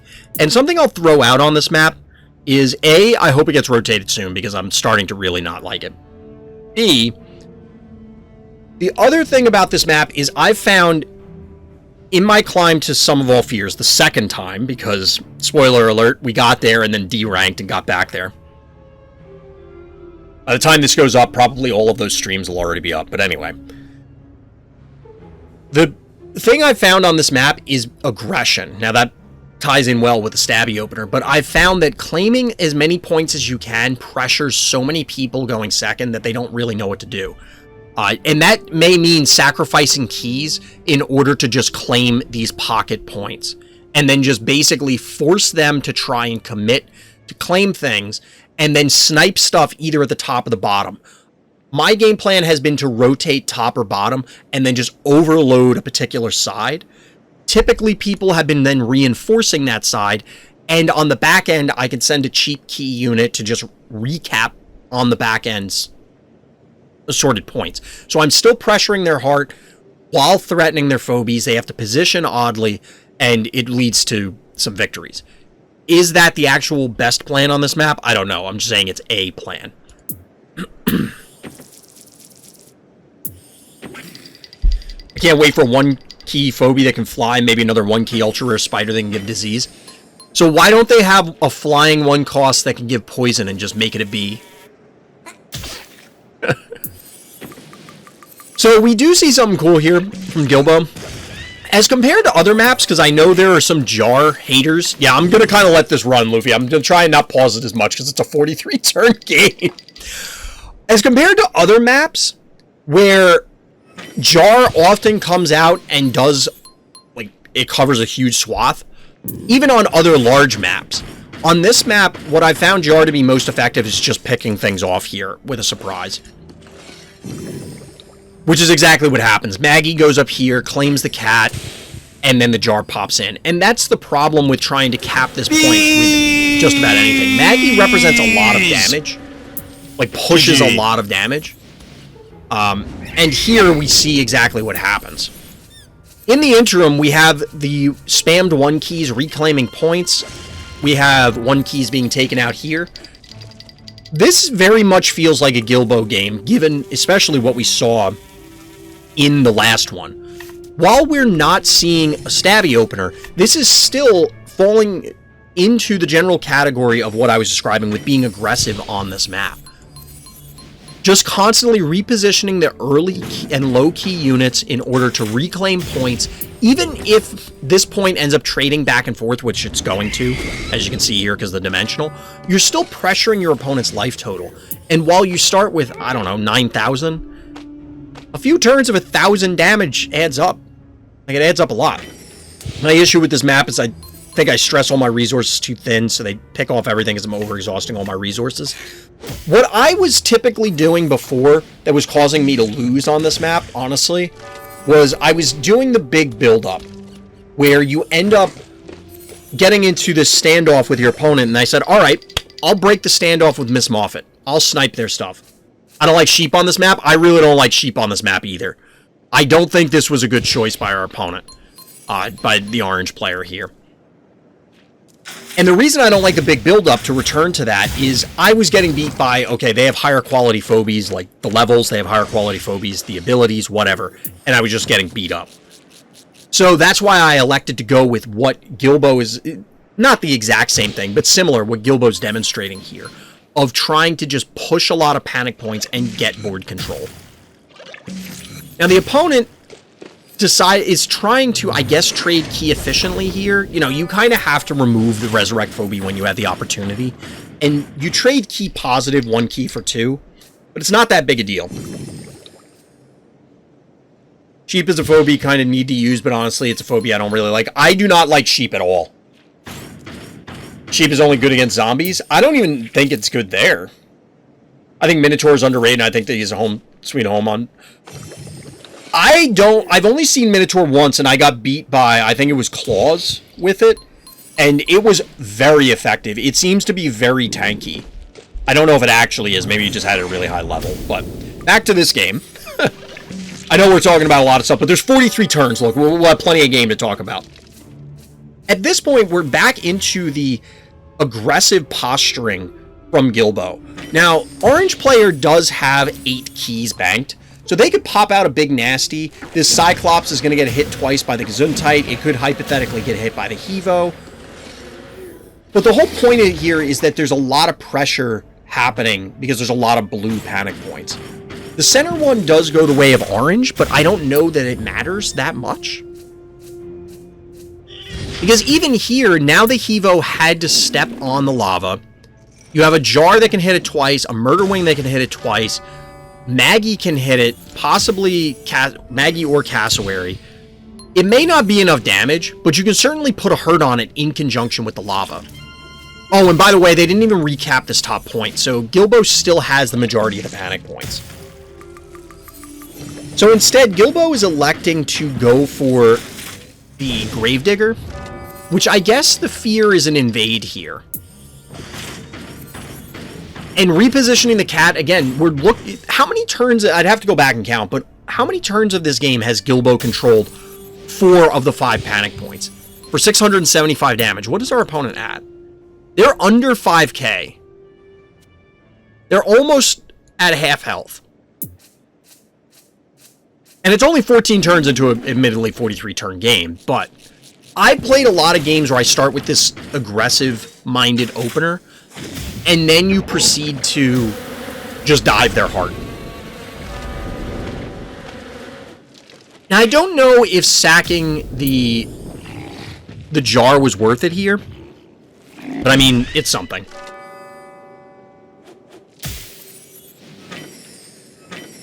You get the Gravedigger, which, I don't know if I'd trade out Jar for Gravedigger. I think the occasional pokes are worth it. Now, this is a little bold. I guess the game plan was to hit this with Hevo anyway. Specifically 3.0. But I don't know that I would put Hevo 1.0 here. I'm assuming this dies to the fire. We'll take a look. It's not going to die to the fire, and neither is this. This is an interesting play from Gilbo. Now, the body block here... Wait. Oh, because that's a lava tile, too. Okay, so it does die. It does die. That makes sense. I do not like the Thunder Rocks follow-up. Oh my god, they're only... So this is now... Both players only have 2 keys remaining. Look at this positioning. In no way would I say that orange player has an advantage here. I would say they're at a severe disadvantage. They will be able to recap some points here, but the Rambolina doesn't mean that much. Hypothetically, what I think they're going to try and set up is they recap points, swing the Rambolina up, and then boop the Hevo forward, so that way their Hevo and Unbearable can claim stuff. But the Unbearable is kind of bad on this map. The Lobs can't get into position unless they're on fire. It's slow. The Hevo's at half health. How does this... I'm very curious how this game goes on another ton of turns. I've seen Thunder Rocks and pullback games that they go a lot of robots. It's okay, and I get that they're low on keys, but I'm not a huge fan here. So the boop here does not spell the doom for either Maggie or the Hevo. So while orange player put a ton of damage on things, they didn't actually get any kills. So now we have a Hevo 3.0 that's going to light up a bunch of things. Like the Unbearable goes down, the Hevo goes down, the Murder Wing goes down. Now this is a little interesting because... Okay, so there's no way to save this Hevo. Yes, there is. It's almost 700 health. Like, why not walk the Hevo all the way away? I guess the assumption here is that there's no way they can get to it. Because I was thinking maybe you just walk the Hevo out, you don't even attack here. The sheep can go in and gas everything, which means a dead Hevo and a cassowary. But it also means a dead sheep. Oh, wow, the Hevo didn't die. How does this game go on so much longer? Like, this game is over. I'm very curious as to how this ends up in the state that it takes till turn 43. So the Maggie's going to go down to Thunder Rocks, hilariously enough.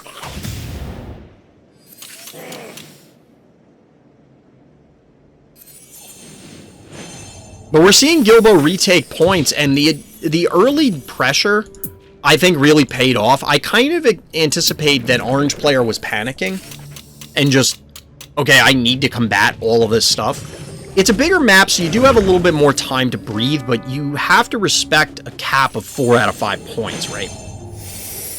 My guess is Rambolina is just going to run away forever. Possibly, but if that's the case, I mean, I would just go hard. Like, just send everything in. I guess the Hevo has to sit here and heal for a little while. Does it just die here? Okay, it just dies here, which is probably part of the reason this took so long. If the Hevo could have run away, maybe. Because then this wouldn't have died. Because now, all of a sudden, this position doesn't look great for Gilbo. I don't know that I would call it bad. Because now this is going to die to fire, so no dimensional damage. This doesn't look great for Gilbo, but it's just jockeying for panic points, I guess. Can you get booped off the map from the sides next to the heart? I don't believe so, because you can't position on... Like, this is an obstacle here, and I don't think you can get booped backwards here.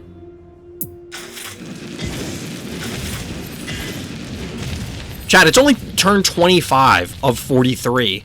How does this game go on so much longer? I know how it could, but like... So we see the Rambolina running down the Murder Wing, which I guess is expected. This may end up being just Hevo versus these two. Because no matter where... Well, the Murder Wing could go back here, I guess, and then the Rambolina can't get it. So we're just doing 225 a turn. Just 225 a turn, because we're going to be trading panic points back and forth. This is a cool play. Maybe not a cool play, but it's a good play. If you need to be on the healing points, just go for the other one. Go for the aggressive one. But this is where I would have expected Gilbo to be. Just threaten their heart.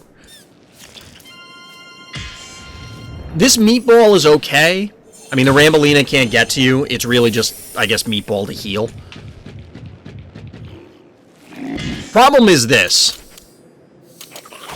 They might have been better off pulling K9000 back to threaten the Hevo. Like, just put it, say, here, or on the healing spa, so that way Gilbo can't walk away. Or at least not walk away safely. 1, 2, 3, 4. So you wouldn't have been able to get to the healing spa, but you could have stood next to the healing spa and represent another 840 damage. 1200. You wouldn't kill it. You wouldn't kill it. I don't know. Maybe going after the Murder Wing is fine.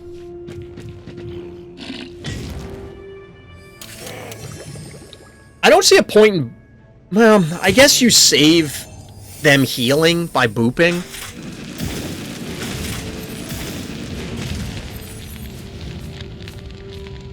This is a weird scenario that does come up in a handful of games, both that I've played and games that I've watched, where it's very scrappy at the end here. But Gilbo is in the driver's seat, given the enormous amount of damage that was already there. I think bringing the K9000 back earlier would have given Orange player a better chance. I mean, it's easy to say that, given that we know it doesn't work out. But now it's K9000 against these, it's obviously not happening. Oh my god, this game still goes on after this. How is that possible? Because it has 1100 health.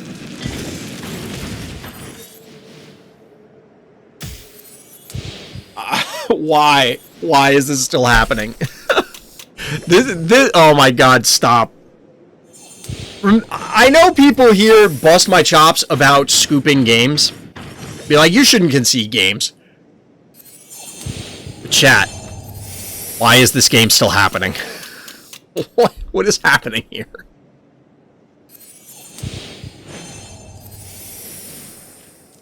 Never surrender mindset. K9 having 9,000. I mean, that's why it's called K9000, right? Because it has 9,000 health. Look at that. Like, why? What is the goal here? This, okay, and I'm not saying this is what was going through our opponent's head here. This is why I surrender. At a certain point, and I played chess years ago, played tons of card games, played tons of tournaments for a variety of different games. There are strategic reasons to scoop. Say the round is going to run out. You don't think you're likely to win this game. You have a better chance of winning game 3. So you just scoop up game 2 and move on. There's that. There's also a point that says, look, you respect your opponent enough to not be a dum-dum. I don't think it's even possible for Gilbo to screw this up. Like, I don't think it's possible for Gilbo to throw. I guess maybe if he parked Hevo on a lava tile and then just passed turn. Like, that's how he would lose. However, the game forces this sort of thing because I can absolutely understand if orange player wants to hang in the game to get their tiers, their XP, their whatever, because you lose everything if you scoop. Surrenders should be a thing in this game. Like, it should be there's nothing wrong with a surrender being there, and that's why I always combat the idea, and I know chat's joking around about never give up, never surrender. Like, okay, yes. But at the same time, especially on a ladder game where it's just, it doesn't matter. We're not playing for like hundreds of thousands of dollars or something. We're not playing at the World Championships for prestige. We're just playing for funsies, right? And you want to play at the best of your ability. Of course, you want to play a competitive game. But at a certain point, I think we can all recognize a game is over. And I think that the game should not penalize you for accepting that and the gentleman's agreement. Like, to me, and I don't take it personally, but it does feel kind of BM. And again, I don't blame people staying in the game because of the way the game works right now. But if you're playing any other game, and it's like, look, there's no way you can win. Just please concede. It feels BM where the opponent stays in the game. And when I say BM, I mean bad manners. It feels that way when your opponent stays in the game or you stay in the game when it's clearly a foregone conclusion. Just let us both move on to another game.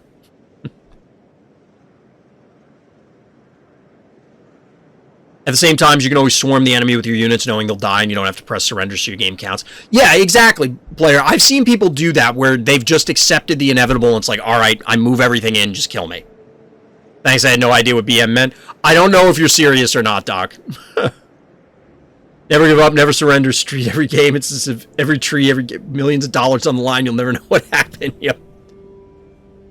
It's tough. And again, I'm not saying our opponent here, orange player, was being BM about this. Nothing like that. It's instead about the fact that the game currently penalizes you when it shouldn't. You should not be getting penalized for surrendering. It's that simple. Seriously, I was typing to ask because I was finally tired of not knowing what it meant. Fair. It's a term that I picked up from StarCraft. It may predate it, but it's like when somebody's trolling you, or in Phobies, the example is I've had people do this, I guess because they assume I'm streaming, because it's happened on stream, where like they kill my last Phobie and then undo the move 1,000 times, or they hit my heart for lethal and undo the move 1,000 times, or just walk over the last Phobie 1,000 times, you know, stuff like that. Boom angles is bad manners, fair. I agree, not being able to concede sucks, but I understand why it's there, otherwise it would be abused nonstop, especially since weekly rewards are based off on number of games. Well, if you concede, I think that's a problem with the economy. So yes, if you could concede, you could start a game and then concede a game. Start a game and concede a game. They could then add on top, okay, well, a game doesn't count until you have at least 5 turns. And then maybe they'll see a huge stack of concessions at 5 turns, where people just pass turn over and over again and then concede. To me, the problem then is not the concessions, it's the economy. So where the concessions and the ramifications thereof are a symptom of the underlying economic problem with Phobies. So yes, that would be an issue. You are absolutely correct. My answer is, and this is not directed at you, this is directed at the devs, that's not my problem. That's a you problem, devs. You need to fix that. And I'm not saying that in like trying to be a dick, but like they chose this economic model and that has certain implications and ramifications. It's their problem to fix it. The game would be improved if you had concessions as a reasonable option. The fact that it would then detract from all this other stuff, that's for the devs to figure out. And I'm sure they could, but I'm confident that there's a business reason that they have to do it this way. Do you know whether if I derank from Sum of All Fears, I lose Sum of All Fears season pack? I don't know, player. I was actually asking that myself. That's part of the, like, I got to Sum of All Fears, deranked, and then got back in. I don't know if you drop down, because when I ranked back up again, it said that pack quality improved. So I'm assuming that, yes, it is based on your finishing position, place, rank, which is weird. That's absolutely a departure from other games. Most games, there's a floor, but a lot of modern games don't even let you de-rank past things, so there's that too. You should get the max season reward even if you de-rank onto. Has anybody confirmed that? Or I didn't check the official Discord, so I don't know if that's the case. I don't know if that's the case. Oh, I'm getting pings in Discord. If you're posting games, make sure you post them in the Games and Highlights channel so that way I can see them.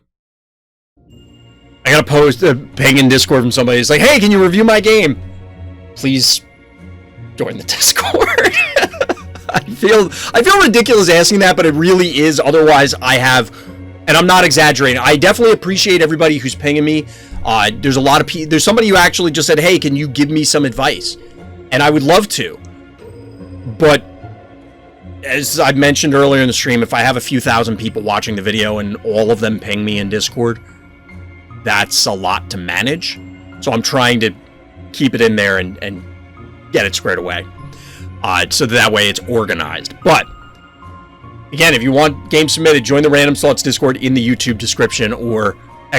Discord in chat on the live stream. RTChompGG over on Twitch. But we're going to jump into this game, see what our hero did. I see a MVP Jeeves and Cerberus, so I'm curious as to where this Lights Out game goes because, as always, I hate Lights Out. I hate this map. So we see a somewhat abnormal opener from Blue Player on this. They went 1-1 and banked to 4. The reason I say that's abnormal is I did see this early on when this map came into rotation, typically followed up with a Gin Sting. We'll see if they do that.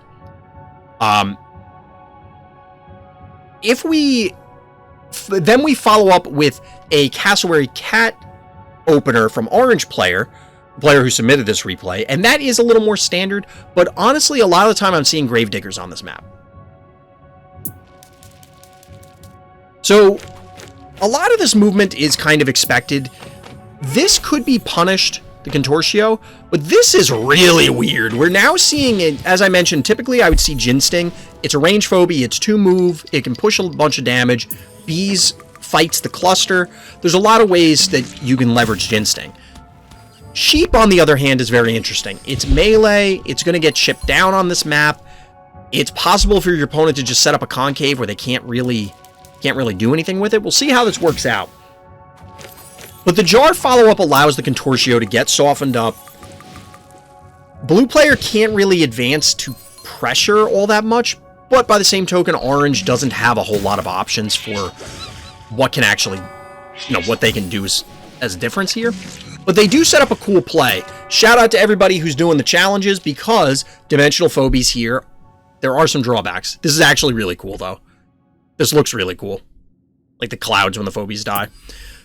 But you get the alternating attack from Cat, Jar, or it might have been Jar, Cat, but point is that you have the Cat able to trade up into 2 Phobies. Cassowary moves up top to take the north, but Cassowary is probably not long for this world due to the sheep. Which also drove a sheep from our Orange player. This is a very weird game on this map, and I'm honestly kind of surprised. Now, this is interesting. Blue Player elected to do something strange here. We're actually going to rewind to the beginning of this turn. So remember, this is the board state. We used to have 2 1 keys here. They evaporated because of a good play from Orange.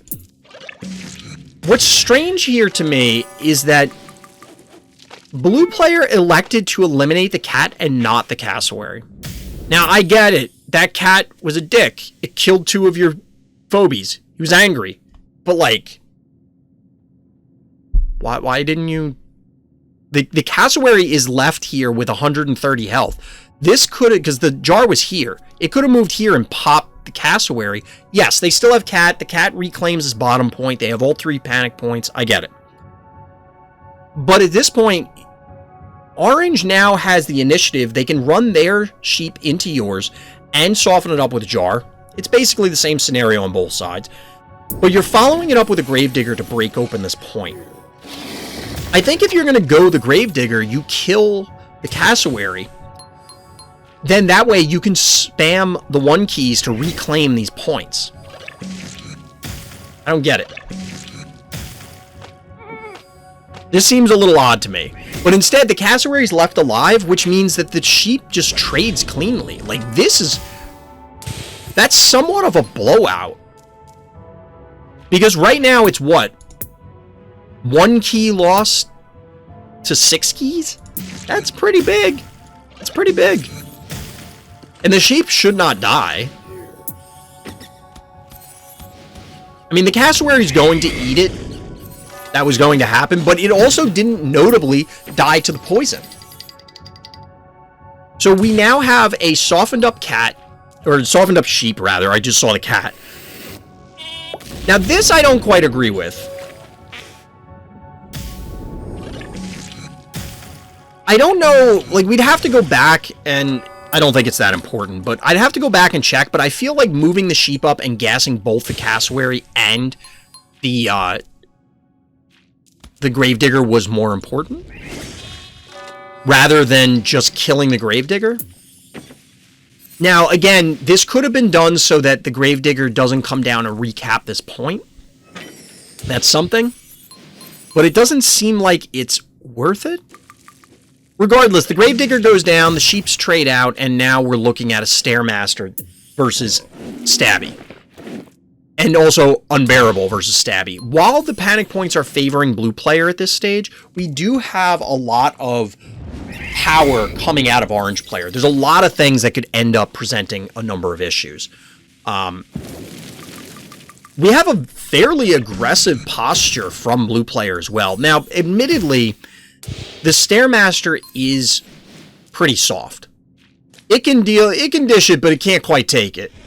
So it's going to have to back off. The Cassowary is going to have to die this turn, or the Stairmaster's likely dead, which not too much of a challenge here. And we see the repositioning from orange player in order to try and defend the particular panic point down here. Blue is hell-bent on invading, because we see a very aggressive opening, which is backed up by a Cerberus. Shout out to my Cerberus fans out there. I still want to get Cerberus. I know Cerberus is really not great. And I've mentioned this before. I'm always disappointed. The Hydra, Cerberus, Medusa, a lot of these big classic mythological monsters are often awful in whatever game they show up in. Now, we're not talking about like Smite, where it's okay, it's all gods and mythological monsters. We're talking about like a variety of card games and things like that. Now, don't get me wrong, Magic the Gathering has had a few different Hydras over the years, and some of them are good.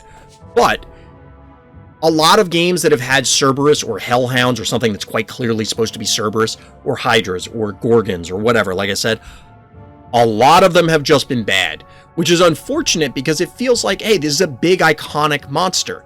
It should be cool and desirable outside of just being cool and desirable. Like, it should be powerful too. And a lot of times they're awful. Cerberus gets countered by Sheep easily. Well, in this case, Sheep is dead. So, I can understand trying to push this as your last gasp effort.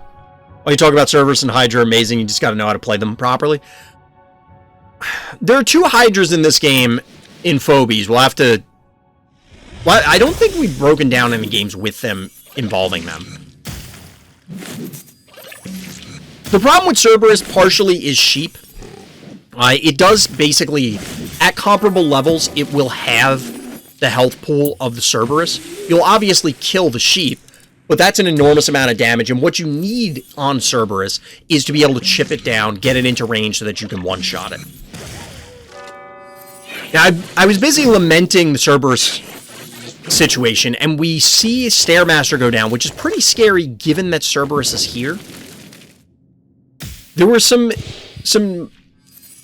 juggling of Phobies in order to make sure that the pull from the Dimensional didn't, aka the Stabby, ensured that the Unbearable landed in an appropriate position. The Unbearable here is probably going to die. The Unbearable is going to die, so this is Jeeves versus Cerberus, but We'll have to see if this boils down to a 50-50. Since Cerberus can only move one space at a time, it's going to be guessing, or maybe it's not quite a 50-50, but you have to guess where it's going to end up, because if you freeze the Cerberus, you're probably fine. And I'm guessing that's what happens. We didn't see the trap go down, but we did see the frozen Cerberus come in.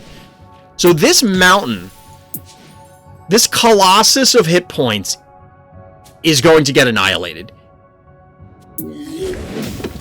Electric Cat did get a kill. How wrong you were. And it actually connected with a jar. Like, who had that on their bingo card at the beginning of this game, chat? If you're out there in the YouTube comments and you thought Electric Cat was getting a kill on jar this game, let me know, because I didn't see that one coming. So the freeze here... Yeah. Can you actually do this? Wow, so I didn't realize that you can perma-freeze something like this. Oh my god, how mad is your opponent right now? How mad is this guy right now? I would be pissed. I would be pissed. Real talk, I would be mad. Yeah, you can apparently chain freeze. Because look. So this has, we went back 2 turns. 1 turn. It's not showing the freeze status. Yo, that guy is mad. I think it has 1 turn left. But this is off cooldown. I think it's because Jeeves put the trap first. Possibly. But now this thing is perma-stun. It's perma-stun. That is bonkers. I'd be so mad. Chat, I would be pissed. I'm angry for this guy. Look, I can appreciate the Jeeves attack, but look at this. It's not perma-freeze, but you can chain freeze. Well, it's basically the same thing, yeah.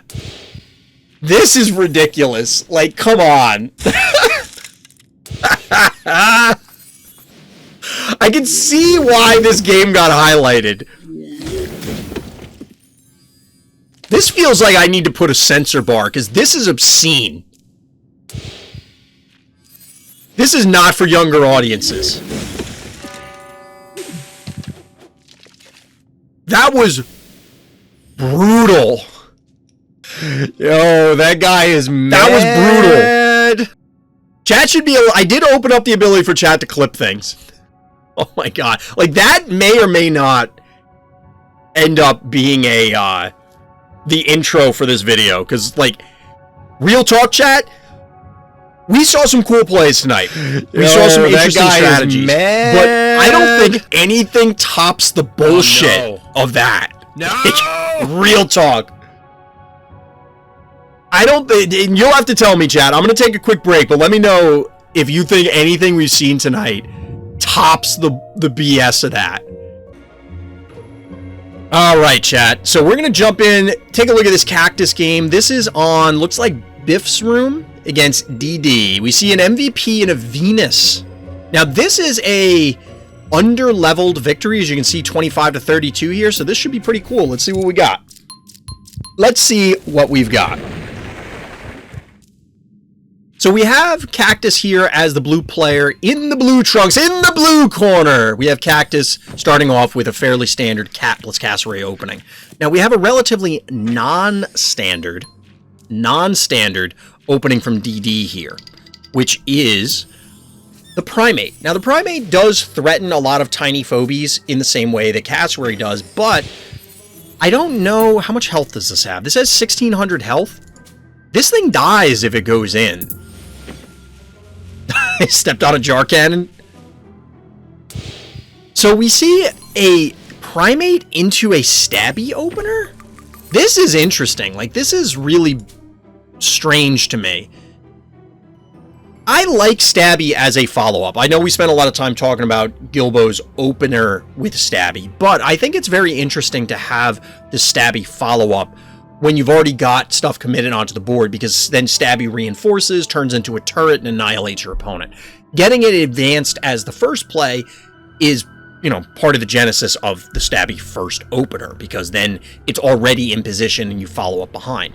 But here, I'm not really sure what the game plan is, because it's not going to one-shot any of these. I guess if you... So if we assume that the board state is static, Stabby moves up, Jar comes out, kills the cat, then this can leap on something, but then not kill it? This is weird. Stabby is good, but he's not my playstyle. That's fair.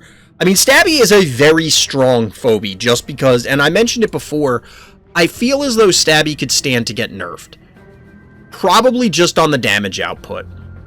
Because the combination of the reflect and just the turret nature of Stabby means that it can pour out a lot of damage, and it has to be tanky because of the reflect. So, like, something has to give in this relationship if they were to nerf it. Now, I'm not saying, like, make it 100 damage or something. Even a small nerf could be enough, but maybe it's fine. Again, we still haven't quite solved the Stabby opener. But anyway, we're going to get back to this game. The Primate just feels like it was a not great response to this. Now here, we do have the ability to pick off the cat, quote-unquote, for free. Orange player's not under an enormous amount of pressure because the panic points are 2-1, not 3-0. So they're not taking a huge amount of damage. They have more than a few turns to get set up, so I can kind of understand the route they took by going with these slightly larger phobies and then hopefully, or their game plan is to hopefully bully Cactus around. Now, Cactus elects to go with their own Stabby. The positioning on said Stabby is challenging. Why? Because of the jar. You're going to have to reposition the jar to even allow Stabby to move up. It's not the end of the world, but it's annoying. Now, it's probably better for Stabby to be down here anyway, so we're going to see the obvious play of take a shot and then wheel Stabby up to the front.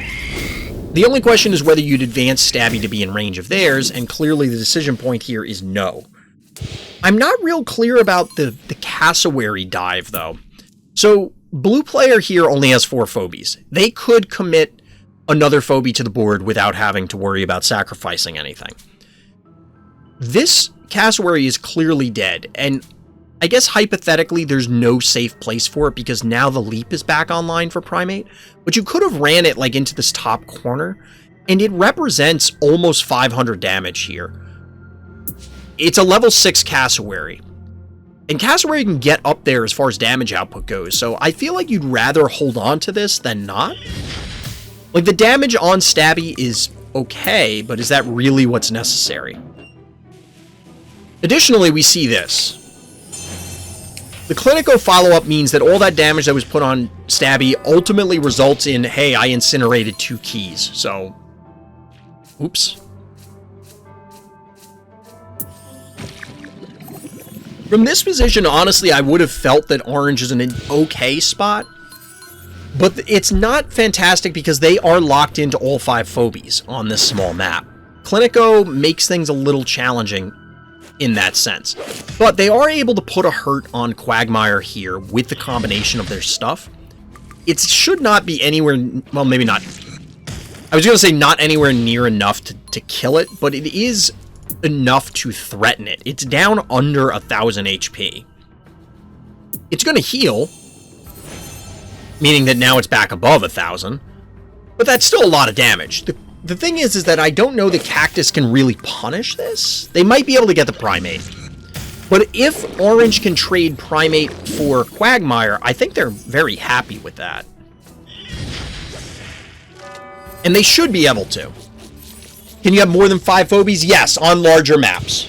Which, if you're just starting out, you won't unlock the larger maps until stress level 20?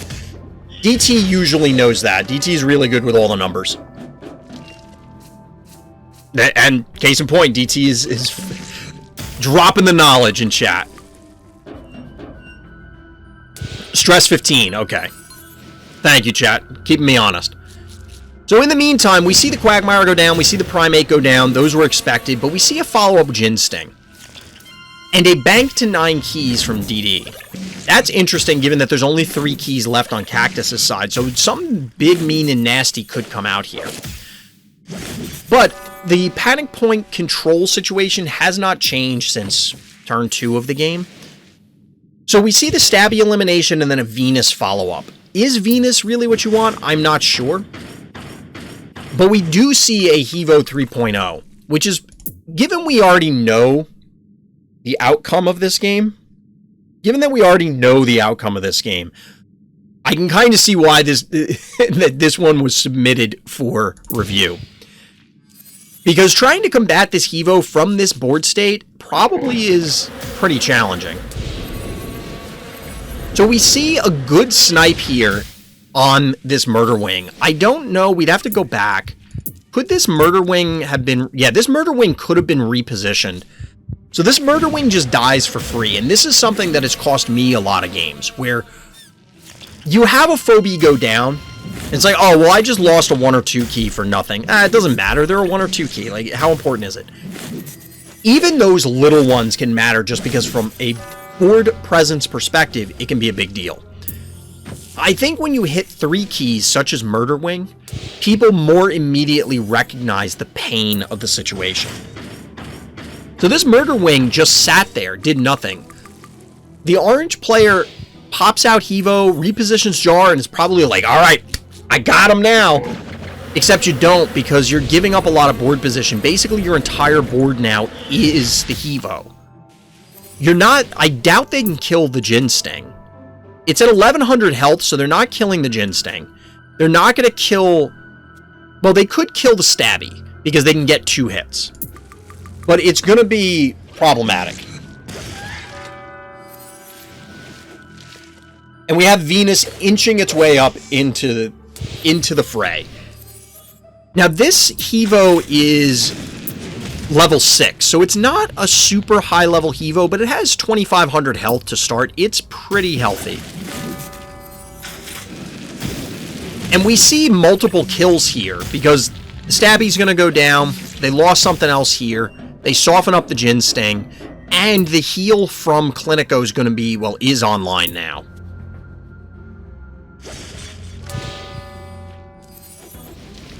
Maybe worst of all, the Stabby dies to the fire. But this is a play you'll love to see it, unless you're on the other side, in which case you hate to see it. But we see the aggressive dive on the heart. I know Luffy's out there somewhere getting excited, seeing people just go and face. And the Hevo can't... Well, it can reposition into a decent spot. It can go here to hit everything. Are you able to counter kill it?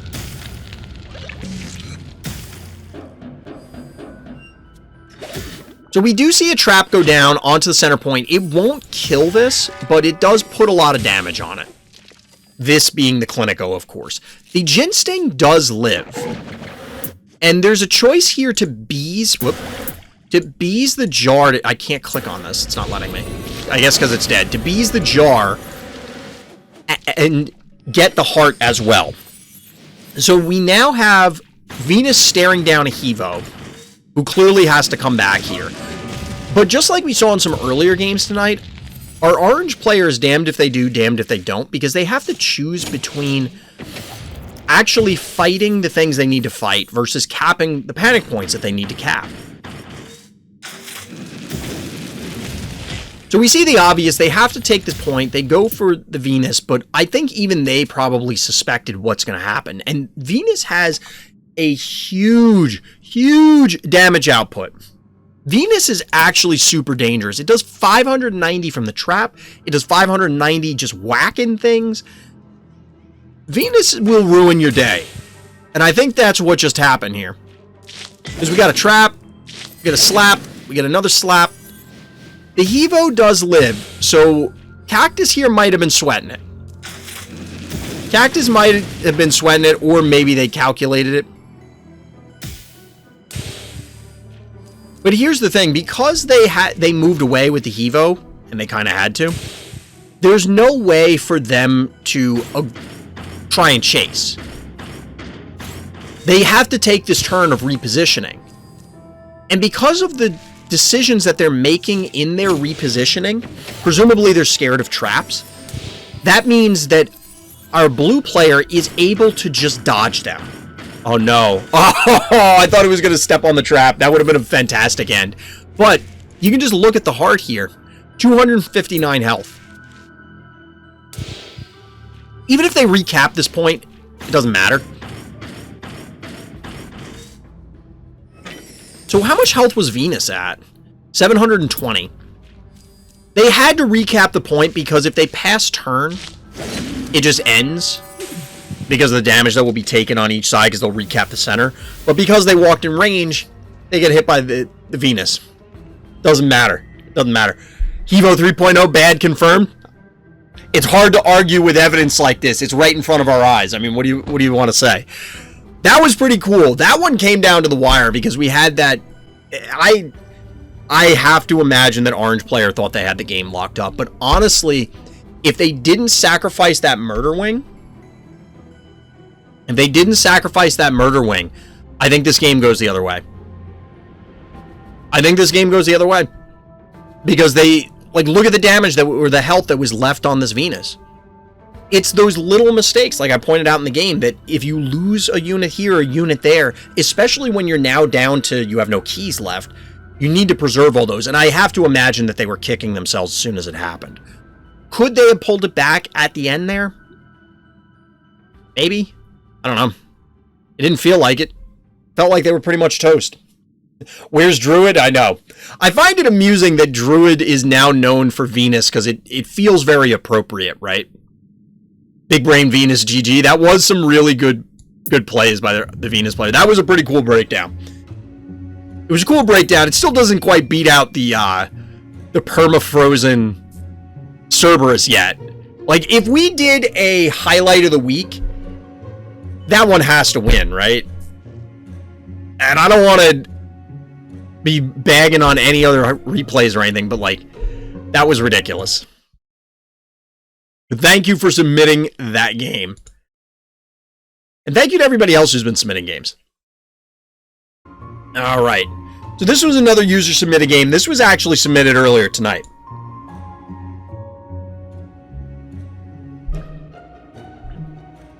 This was submitted earlier tonight, so we're going to break this one down. This looks like it's on Rush Hour, I think. But we'll see. We'll see. So yes, this is another Rush Hour game. I'm pretty sure this is Rush Hour.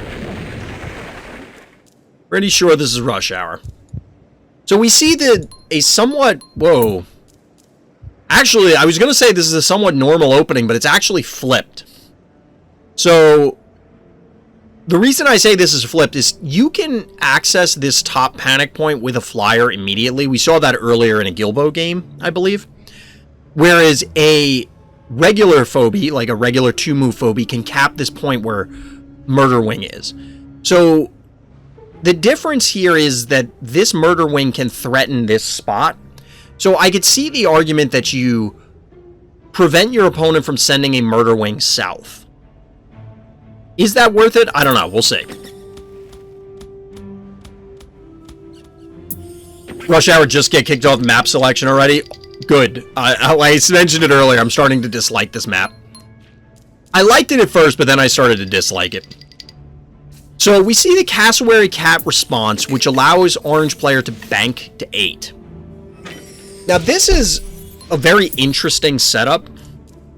We get the cat moving to the center, which actually could die. So the Cassowary can invade and dive, and then the cat moves up and kills it. And blue player can't really punish that. Now, they won't recap the point, but they're removing board presence, and we've talked about that a lot tonight. The Murder Wing also retreated to a defensive position. Instead, we get an aggressive invade, we'll say, from Orange player. A follow-up Murder Wing of their own, which I don't like the positioning on that. They cap the points with both Cassowary and Cat, and a Jar to supplement. This allows the Orange player to soften up the Resurrect phobie.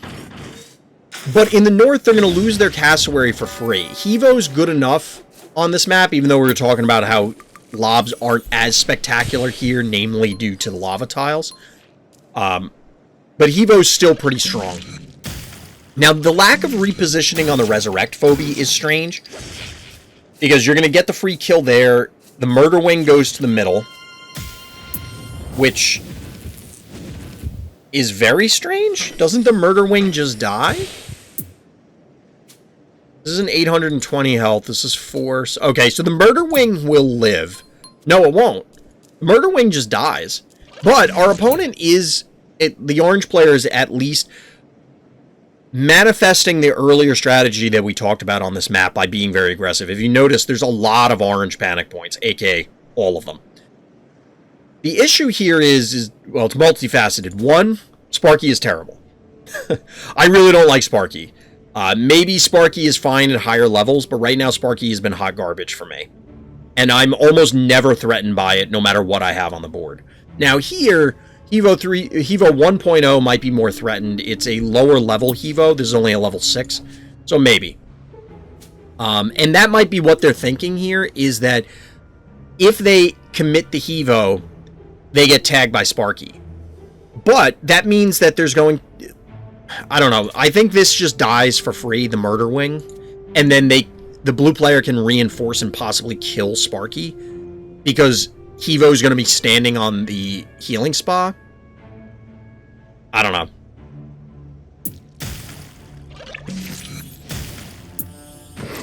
So the cat's going to go down here. But given that Cyclops was chosen, that means that there is not going to be a whole lot of follow-up, aka 0. But we do see the meatball into the cat, which you don't even need the Hevo to eliminate it. Now, they're choosing to advance the Hevo anyway, which is interesting. I possibly would have liked to have seen the Hevo go on to the center point just to reduce some of the inbound damage.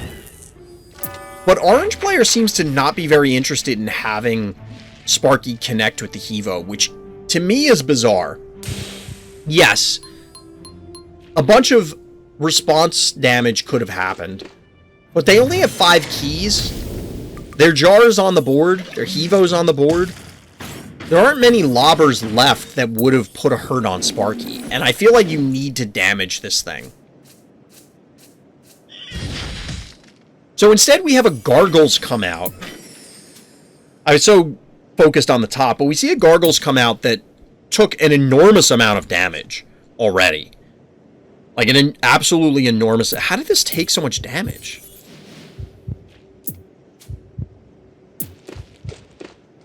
So the Cyclops hits it once. The jar hits it once.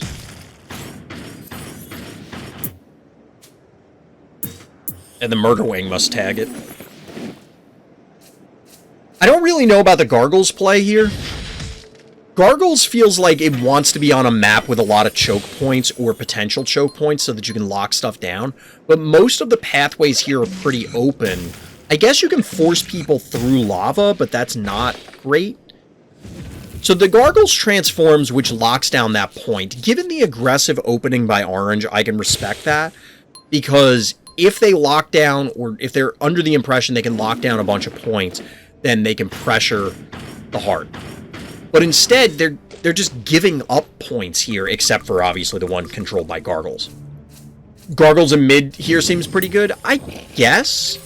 It certainly seems better than here.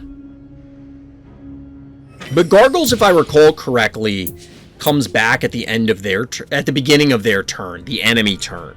So in the middle, like, if you commit it to the middle, it's just a matter of time before it dies. So right now, blue player was taking a ton of damage early on, but now looks to be in a spectacular position. Like, we'll get to the Blastomatic in a second, but even though Sparky's getting a hit here on Hevo, and a lot of the opposing phobies from Orange are healthy, I just feel like this is a much more... An offensive can be launched from this position much more easily than I think an invade from Orange can be.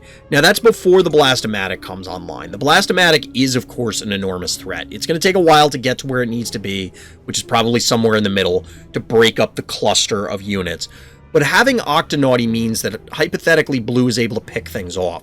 So, for example, they can just move the Hevo back, Octonauty here, pull the Sparky, and you hit it with 1, 2, 3, 4 with the meatball, move up 5 with the jar, you probably kill Sparky.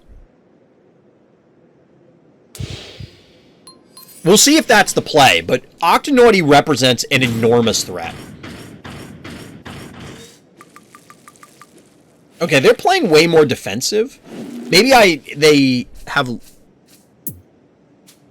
This would have been 8, 12, 15, 20. This is a dead Sparky.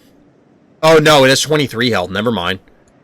8, 12, 15, 20, 2. It would have been close. Maybe they counted it up and the Sparky wouldn't die. But it feels like it would have been close, because I'm just rounding these numbers and just counting it up real quick. I feel like the Sparky could have gone down, but maybe that's not the case. A Droney would have possibly gotten it. 1, 2, 3. No, it wouldn't have been able to reach. I love the animation for Octonaughty. Yeah, the way it plays, it's like you... Exactly, you gotta watch out. So, since we have a retreat from blue player, from Cypress here, we are seeing an invade from orange. And orange is back to now controlling the majority of the points. But the Jin Sting at the very least is vulnerable. The Sparky might be vulnerable.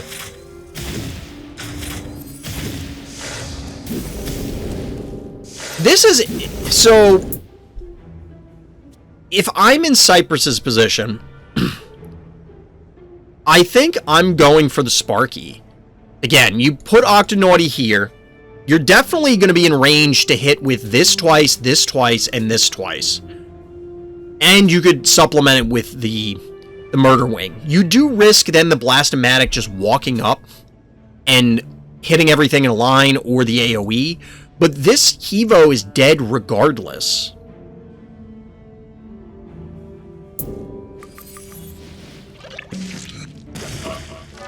I don't know. I don't like going after the Jin Sting here.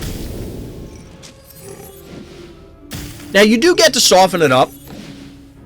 It being the Sparky. You're putting a bunch of damage on it. I don't think the Sparky was an appropriate play from Orange in general. It's a mediocre as a 7 cost if you're not blowing up mechanicals. And the mechanical here is... I mean, look at this. It's going to die to things other than Sparky. You hit it once with the Sparky, like, who cares? Now, here's the AoE that comes in from Blastomatic, but now you can pull, and this might have been the reason why they didn't go after it. So, credit where credit is due. We'll let this turn roll. I just want to back it up so I had a chance to explain it. Since the Blastomatic advanced, this may have all been a bait on the part of Cypress in order to get the Blastomatic to come in. They're effectively trading their Hevo and Murder Wing, admittedly, for the Blastomatic. Because they can walk up and Octonaughty pull this and then light it up with Erratic. The problem is, the Blastomatic has over 3k health, so we'll have to see if they actually have enough damage to take this thing down. Now, this Cyclops has been chilling down here, not doing a whole hell of a lot.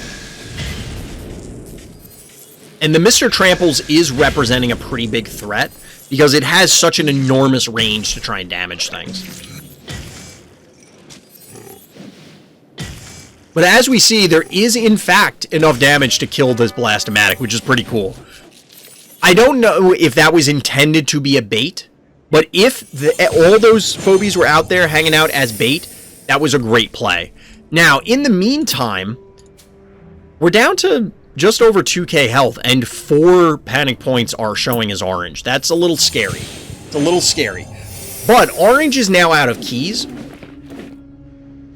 So, while they were able to heal up the Sparky, they lost their Blastomatic, so a big chunk of their offense goes away. The Sparky, again, is no longer really relevant because there are no mechanicals on the board. And the question just becomes, can you avoid Mr. Tramples blowing you out? Which right now, yes, Mr. Tramples could get in, push some damage. Mr. Tramples does, and it looks like it is about to go in. It does do 600 damage, which is a lot on this Cyclops, but it's not going to kill it. So it necessitates the Gargoyles coming back. The biggest issue of this is that Mr. Tramples is able to claim the bottom panic point, so now there are 5 that are orange. Count them. 1, 2, 3, 4, 5. 5 panic points are orange, which puts the good guys at a mere 450 health. A mere 450 health. How do you pull this out? So down goes Mr. Tramples. Recap panic point number 1. Recap panic point number 2. So now there's a majority blue. So we don't have to worry about taking panic point damage. Definitely prioritizing things properly here. Get the kill down south, retake the points. Now the orange player is under a lot of pressure to make something happen. Oh, I see bad things about to happen in orange player's future. You had to heal the Sparky or it dies. Combination of Octonauty and Erratic. But that means that Clinico is dead. So now you're down to Sparky and Jar versus their entire team. Well, I take that back. You have Gargles. Which, I get the transformation down here to, again, lock down a point, but I don't think that's worth it. This is a game where I think Orange player needed to recognize what was going on and say, I need to dive. You know, instead of trying to get a kill here, maybe just send Mr. Tramples after the heart. We'd have to wind it back for me to see if it would have just died. But maybe there was a way to position and threaten things to get Cypress to move their phobies such that you could actually dive. But this was a really cool comeback. This is a really cool comeback. Because we're talking 450 health on this heart. And at the start of that turn, 5 panic points were orange. This is pretty wild. This was a really good game. It's all over, but the popping of the jar. Well, and Gargles, I guess. GG. And all of a sudden, we end the game in the opposite fashion. All the panic points are blue.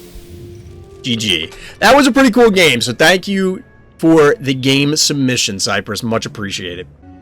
I actually really like Sparky. I'm actually, from experience, most of the time can actually get more done than Erratic just due to movement. It doesn't rain lightning. Well, Spark, it doesn't. I'm not a fan of Sparky. While I appreciate the extra movement, it doesn't seem to ever really connect, whereas Erratic does 2 things. Yes, it's good against mechanicals, of course. But the chain effectively gives it a longer range, so it's much closer to Sparky's range than you'd think, because Erratic Walk plus essentially a 3 range due to a chain is comparable to Move 2 and Range 2, right? Additionally, the chain forces weird movement out of your opponent. And even though your opponent can react to it, they could just space out, that isn't always an option. And if your opponent ever makes a mistake, you can punish them super hard for it. Erratic is not just a mechanical counter. Yes, exactly. And Erratic splash damage also gives them extra lifesteal. Exactly. There are other facets. I feel Erratic is just better. My biggest issue with Sparky is often it will have to dive a mechanical phobie, and then it isn't tanky enough most of the time. Now, that's not to say I've never lost to Zappy, or Sparky. I don't know why I said Zappy.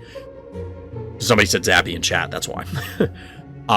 It's not that I've never won with Sparky. Both of those things have happened. I've won games and I've lost games to it. But I think most of the time I'd rather take Erratic. Almost all of the time. I think on, say, a big map like this might sting a bit, Sparky might be better because getting Erratic into position takes so long. And it could simply come down big map versus small map. But right now, I've almost never had a scenario where I said, this is where I want Sparky. That's kind of what it boils down to. I can respect people using Sparky, but most of the time when I've seen it hit the board, it's meant that the person playing them has just set 7 keys on fuck. I love the names of the maps. They are pretty cute. So if you've submitted a game, or if you're watching this on YouTube and you want to submit a game, join the Random Thoughts Discord down in the description. By the way, likes and subscribes help on the YouTube videos. Just throwing that out there. But join the Random Thoughts Discord. There is a game highlights and games and highlights channel where you can submit games if you want me to talk about them. Get your 15 minutes of fame here on the stream and on YouTube. Just make sure you interact with the bot, or you won't be able to get into the Discord. You do have to accept the rules. So we're jumping into another Cypress game. This is Returning to Crypto. So we haven't seen this map in rotation in some time. I like the Gravedigger opener on this map, or a Gravedigger opener.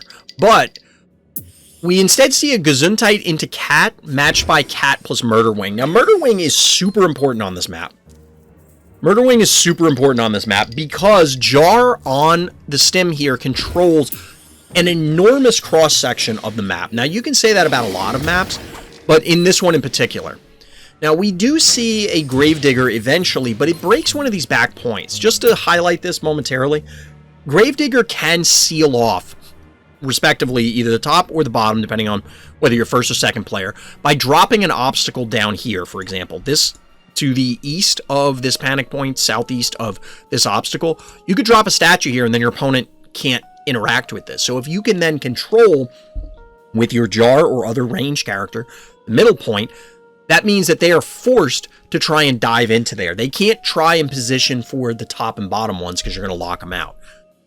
Just throwing that out there. It was something that I liked on this map in the old rotation. I don't know if it actually is going to be a thing moving forward. So we actually see the matching Gravedigger play from Cypress here. It does open up more movement, because it can get a little weird trying to dodge around the lava tile and stuff. And the Cat, of course, is just getting sacrificed to cap the middle. From blue player, though, we get what's an interesting response, I think a good one in a Newly Dead. The Newly Dead allows you to get on there and, again, force your opponent to do something about it. They can't just simply kill the Newly Dead. They have to actually get on the spot and interact, which means that you can prepare for that and blow up whatever their follow-up is. Now here, blue player is being somewhat aggressive. I'm not sure... Well, maybe not aggressive, but I guess you could call it that way, since they have Eternal Night. They want more follow-up. Whoa, wait a second. So I'm not real clear on why they're doing this. Let's try and think about this. We have the Gravedigger to follow up to step on the Newly Dead. Okay? They might be a little concerned that they're sacrificing the Newly Dead. Why? I'm not real sure. But let's assume that's the case. So instead they elect to send the Eternal Night on here. That means that whatever kills it is going to get pulled on. So they're going to do this anyway. I guess the argument to be had here is that it allows the Newly Dead to then be the only thing on the board, meaning they have to advance the Murder Fly in order to kill it and recap the point. When I say the only thing on the board, I mean in range to go on the middle. But Cypress has 6 keys, and since this obstacle is broken, the path is pretty short. I don't know. This seems really weird to me. Like, just send the Newly Dead in and then blow up the follow-up. Who cares? You're on a small map, so there's only 3 panic points. You're not taking a ton of damage. I don't know. I feel like I'm missing something here. I feel like I'm missing something, but maybe they want to follow up with Jill, but okay. I don't know. Now, in the meantime, besides the middle here, this Gravedigger advanced to block off this particular choke point with an obstacle. But this Murder Wing can just fly over it. Now, the Murder Wing is not going to be able to kill the, kill this and deal with the Gravedigger, but because this obstacle is gone and Jar has not been deployed, a Jar can come out and finish this off or soften it up so that the Gravedigger gets pulled onto the point. So the Knight is going to die, the Gravedigger is going to die, and it's going to trade probably for just the Gravedigger. I don't really understand this. Now, both players are at 6 keys. We already pointed out Cypress was, but blue player is as well. This seems like a weird exchange. But blue player decides to break the 6-key parity and go for a sheep. I'm curious what they think the follow-up is from Cypress here. But this means that they are locking down all 3 points. Even though it is a small map, you're not taking a huge amount of damage. You are taking a fair amount of damage.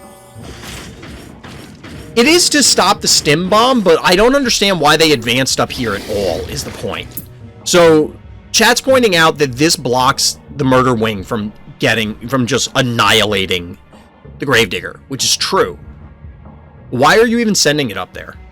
The Gravedigger was somewhere, I think it was here, so it could have taken, you know, like you take the middle, you have the bottom. Okay, now you have panic point control. Control the center panic point. I don't know, it just seems strange to sacrifice the Gravedigger like this for maybe not literally nothing, but it does not seem worth it. So now, Cypress is setting up Contortio in order to recap points. They've locked off the sheep, which is interesting. But they still need something to actually recap the middle. That's the big issue. Because the Newly Dead or the Eternal Night, because now it escaped for free, is going to cause some issues. It's going to cause some issues here, because it's going to make things a little challenging. So obviously the statue's not going to last very long. Have a bunch of free attacks from these things. Soften, or slow down the bleeding, rather, by recapping this top point. And the Honey Bear follow-up here is great for an invade, because you can disable, say, the lava tiles if they were... I was about to say, if they were closer, they could disable the stim, but they are close enough. So this is actually a really cool play, and I don't have Honey Bear, but when I acquire it, it's something I'm going to have to keep in mind. The Honey Bear can reach from a very safe position their stim. So while in this scenario, I don't know how this is going to play out, but it is something to keep in mind and why I'm taking a moment to talk about it, because this assists in invading. It's often difficult on this map to dislodge your opponent from their stim. Because, okay, they have a great position. If you dive in, you're not going to kill that thing necessarily. They just retaliate. Here, it just disables this. Honey Bear is so bad? I don't know about that. I think Honey Bear's a really strong phobie. It may not work out here, but, like, Honey Bear in general is pretty good. So, while do we have a dead sheep? Oh my god, this might be a dead sheep. Oh no! You hate to see it, chat. You hate to see it. So the sheep, I'm telling you, okay, I gotta say this. Like, Honey Bear. We're talking about Honey Bear in chat, and I'm looking at it. I do not like sheep and gas. It constantly feels like... Now, granted, this was probably just an error. It originally started the turn, like, down here. It did not have to be here and get lit up by all these things. But, like... It's so hard to make Honey Bear, or I keep saying Honey Bear, to make sheep connect in a valuable way. I don't even know what you would hit in this scenario. I don't know why there was that preemptive sheep, but it ultimately is 4 keys that get incinerated. Now, granted, there are 4 keys that are going to be taken away from Cypress here, but I don't know. We see the follow-up Alligator, which is often not a good sign, because Alligator, to me, is... I've been feeling better about it lately, but most of the time I feel Alligator is trash. It's a big dummy that maybe doesn't even have, despite Regatorate, doesn't have as many hit points as most other 7 costs, because you need to commit it because it's melee. It doesn't do anything other than punch things, so you don't get any cool abilities. And if you wanted something that just is big and punches good, go Fish Tank. Now, granted, our opponent has 9 keys. Maybe they fear the Erratic or other things, but, you know. Most of the time when I see an opposing Alligator, I feel better, not worse. That isn't always true. But we do see a Cerberus here. We do see a Cerberus, so shout out to all of you dog lovers out there. There is a Cerberus. And we see the jar. Now, Cypress does need to invade at some point, but blue player has no more keys. Neither does Cypress either, but The Cerberus is going to march across the map, and despite the stim, there's only so many things you can do. There's only so many things you can do to this. Now, what I expect to happen here is an invade with Murderwing and Jar in order to snipe the Gesundheit, because that means that, what, Honey Bear is going to be on the stim? Maybe?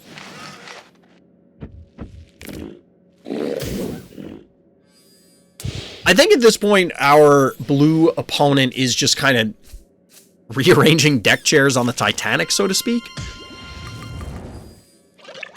Yeah, I figured this was happening. So we sniped the Gesundheit, meaning that Honey Bear is going to have to move to this point. It gives the opportunity for Cerberus to advance, plus it's recapping the center point. Now, unfortunately, there's no answer to the newly dead, so Murderwing's going to eat it, no matter what. But Cerberus is going to be in position to get on things. And on top of being a mountain of HP, Cerberus also pushes a ton of damage, so the Undead Life Leech is pretty significant. Now, Honey Bear is kind of doing a pathetic, comparatively, a pathetic 700 damage per hit. But that's still a lot of damage. It's interesting that Bo Mangles comes up here, but I think we can all see where this is happening. Or where this is going, rather. What is happening and where this is going. I kind of combine the two things. We now have body blocks for the Hevo, the Jar. They're clearly not killing this. It has 2,700 health. This looks like the alligators ducking for cover from the artillery fire of the Honey Bear. I don't think... Yeah, they don't even kill the Bo Mangles, do they? Okay, yes they do. But the Cerberus is about to... it has a lesson to teach. Just clobbering things. Absolutely putting the beat down on that alligator. We have a Cerberus win, chat. We have a Cerberus win. Honey Bear attack is so cute. Some of the animations really are adorable. Giga Chad, Cerberus is right. Cerberus is great. Nothing can beat it in melee combat. You're absolutely right. You're absolutely right. It is a monster when it can connect. And it's very difficult. So we saw, and we talked about this earlier when Cerberus showed up before, but Sheep is a common answer to Cerberus because it basically halves the life total over time once the poison ticks. Assuming the explosion one, of course, because the other one takes too long. On a small map even like this, that could be enough to allow you to soften things up. Imagine they still had Gesundheit, which wouldn't have happened, but, you know, they have something on the stim. The Sheep was able to connect with Cerberus, and you just annihilate it. They just incinerated a whole bunch of keys for nothing. Yes, they'll kill your Sheep, but it's worth it because your opponent lost so much tempo saving for the Cerberus and then getting it blown up. But the Sheep was already destroyed before the Cerberus hit the board. And I'm not real sure why that Sheep came out to begin with, as we pointed out, but this was pretty cool, seeing that Cerberus start the march across the board. You can't stop him. Can't stop him. Cerberus is great at, like him or hate him, he does destroy, true. We've seen a Venus 1v1. No, we saw Venus beat up a Hevo tonight, Luffy. And then we saw Jeeves crap on a Cerberus, which, I mean, you kind of expect that to happen.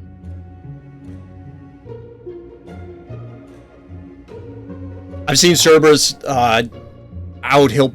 I'm assuming, Elkan, you mean that you've seen Cerberus tank the poison, which is possible. It is possible, but there aren't too many effective ways to soften up a Cerberus. And that's what needs to happen. You can't allow it to get in hits, because then it just heals up the damage. It's 40% of, like, 1,000. That's a lot of health to be gaining back. So you have to soften it up so that way you can collapse on it and eliminate it. And poison's one of the few ways to do it, because, you know, it's undead, it can't be cured. And the sheeping gas poison, for example, will just push a lot of damage. It's just a lot. So shout out to Cypress for those games. Those are pretty cool. Yeah, this is the only one with Gravedigger. Alright. This will probably be the last review for the night, chat. I've done way more talking tonight than I normally do. Which, believe it or not, there is a way for me to do more than usual. But we're jumping in. This is another user-submitted, or viewer-submitted game. And we see a Gravedigger opening on Biff's room. So this is something that I saw a lot of when I first started playing, because Biff's room was in the rotation when I first picked up Phobies. What would happen is somebody would send a Gravedigger, either here or to the center, and then you block off this spot and just lock your opponent out of the game. Lies, you've not talked less than you normally do? I don't know, my throat feels more tired. Maybe it's because I was yelling a lot. Oh no! Chat, not like this. Not like this! What I was gonna say is that opener, I haven't seen it in a while, partially because Biff's room hasn't been in the rotation, but also because most people know that it's a thing, so that if you see a Gravedigger, you must put somebody on this spot and stop the block. Is it gonna happen? Is this how it's going down, chat? Okay, so not only did... I will point out Elkan made a mistake here, unless maybe this was intentional, but you could have... Oh no, never mind. This was fine, because it couldn't go to the center point, but locks their opponent out here. The Sucky, honestly, you probably should have leaped. So they respond with Gravedigger and blow up this spot. Okay, I get what they're doing. Okay, this is an okay response to it. This is an okay response. It just sets up a different choke point. Is it better or worse? I guess it's 6 of one, half dozen of the other. Maybe this is a little better, because you can protect... Orange player can protect their stuff a little bit more. We have the follow-up jar, which makes sense given the original game plan in order to probably shell things over the obstacles. And we see the aggressive invasion with the K9000. Now, this K9000 is probably going to die. It only has 1100 health. So it should go down, which I think we're going to see right here. K9000 has no business there. Yeah, I don't know that it's worth sending that K9000 in, because it just dies. And you're coughing up map control, or potential map control. Now, Elkan here banks to 6 keys, so I'm curious what we're going to see. Well, we see a really aggressive invade from Orange player here. I'm not sure why they're this hell-bent on getting all up in there. All up in there! But they invade, they're going to probably lose this Gravedigger. Chat, this is just 5 keys incinerated for, like, no reason. I honestly thought the response with the Gravedigger...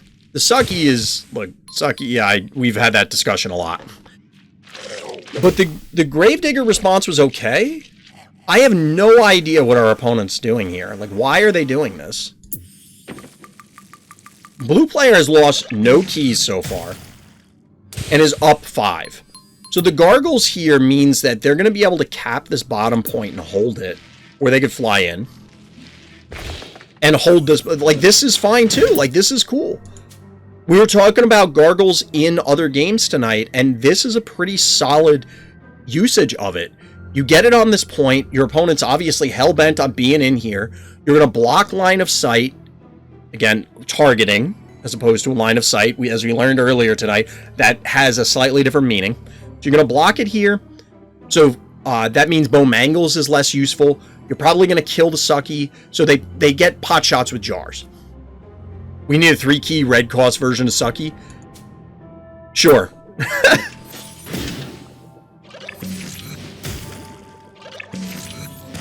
My two balance things are, I think Stabby could stand for a nerf, and I think Sucky could stand for a buff.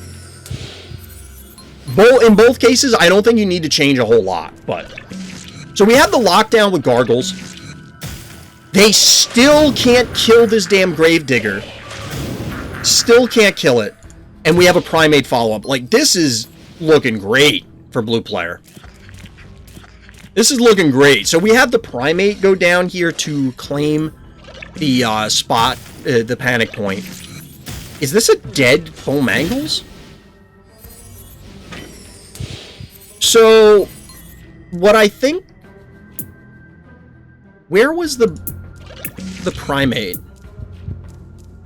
So if the primate moved here... Yeah, there was no way to...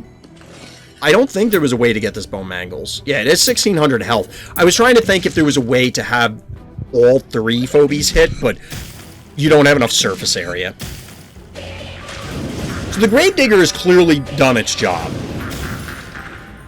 And this bone mangles is now going to die. Okay, they're saving it with sheep, but you can still get it. The thing is that the sheep is setting up to tag the gargles and the primate, so that's why I think that the primate stays down here. But we see a follow-up mother load. Given the advantage that Elkan had basically throughout this entire game, they were able to leverage it so that, yes, now they're down to only 3 keys, and they're going to lose... Well, they won't lose gargles immediately. It's possible they lose gargles immediately, but I don't think they can lose primate and gargles in one turn here. So they're pushing an enormous amount of damage because they have all 3 panic points. They have, like, just a positional advantage, even if they lose these phobies, because our opponent has to commit into them. The only advantage our opponent still has, the orange player, is that they still have 8 keys remaining. So it's possible that they are able to drop something dangerous on the board. But we see a spider follow-up, which this is another somewhat head-scratcher. Because the spider just walks up and stands there. Since this didn't die, it's going to kill the spider. And we're going to get the sheep. This whole game was just like setting keys on fire. I'm not trying to, pile on our opponent here. But woof. This looks bad. Mommy load, no way. Yep. It's mommy. So we see an erratic, which, given the position makes sense. But here's the problem. Erratic is very slow. We all know that. You only have 2,500 health left, and you're taking 600 a turn. It's not going to take very long before everything just implodes. That's why I sent this video, because it was steamroll. It absolutely is. This is just... Whew. This is a bad day for the people on the other side of the board. I could absolutely see this being a game where I am the orange player. The reason I say that is sometimes once you make a mistake, and we talked about this a lot, once you make a mistake, it's just mistake after mistake after mistake after mistake after mistake just because you keep tilting. And sometimes it's hard to break that cycle. It's really hard to break that cycle. Oh no. Chat, he did it to him. This was a cool play. The gargles here to LOS block. You'll love to see it. Oh, but by the way, if you didn't know, gargles doesn't block your own line of sight. You didn't know that. You do now. And knowing is half the battle.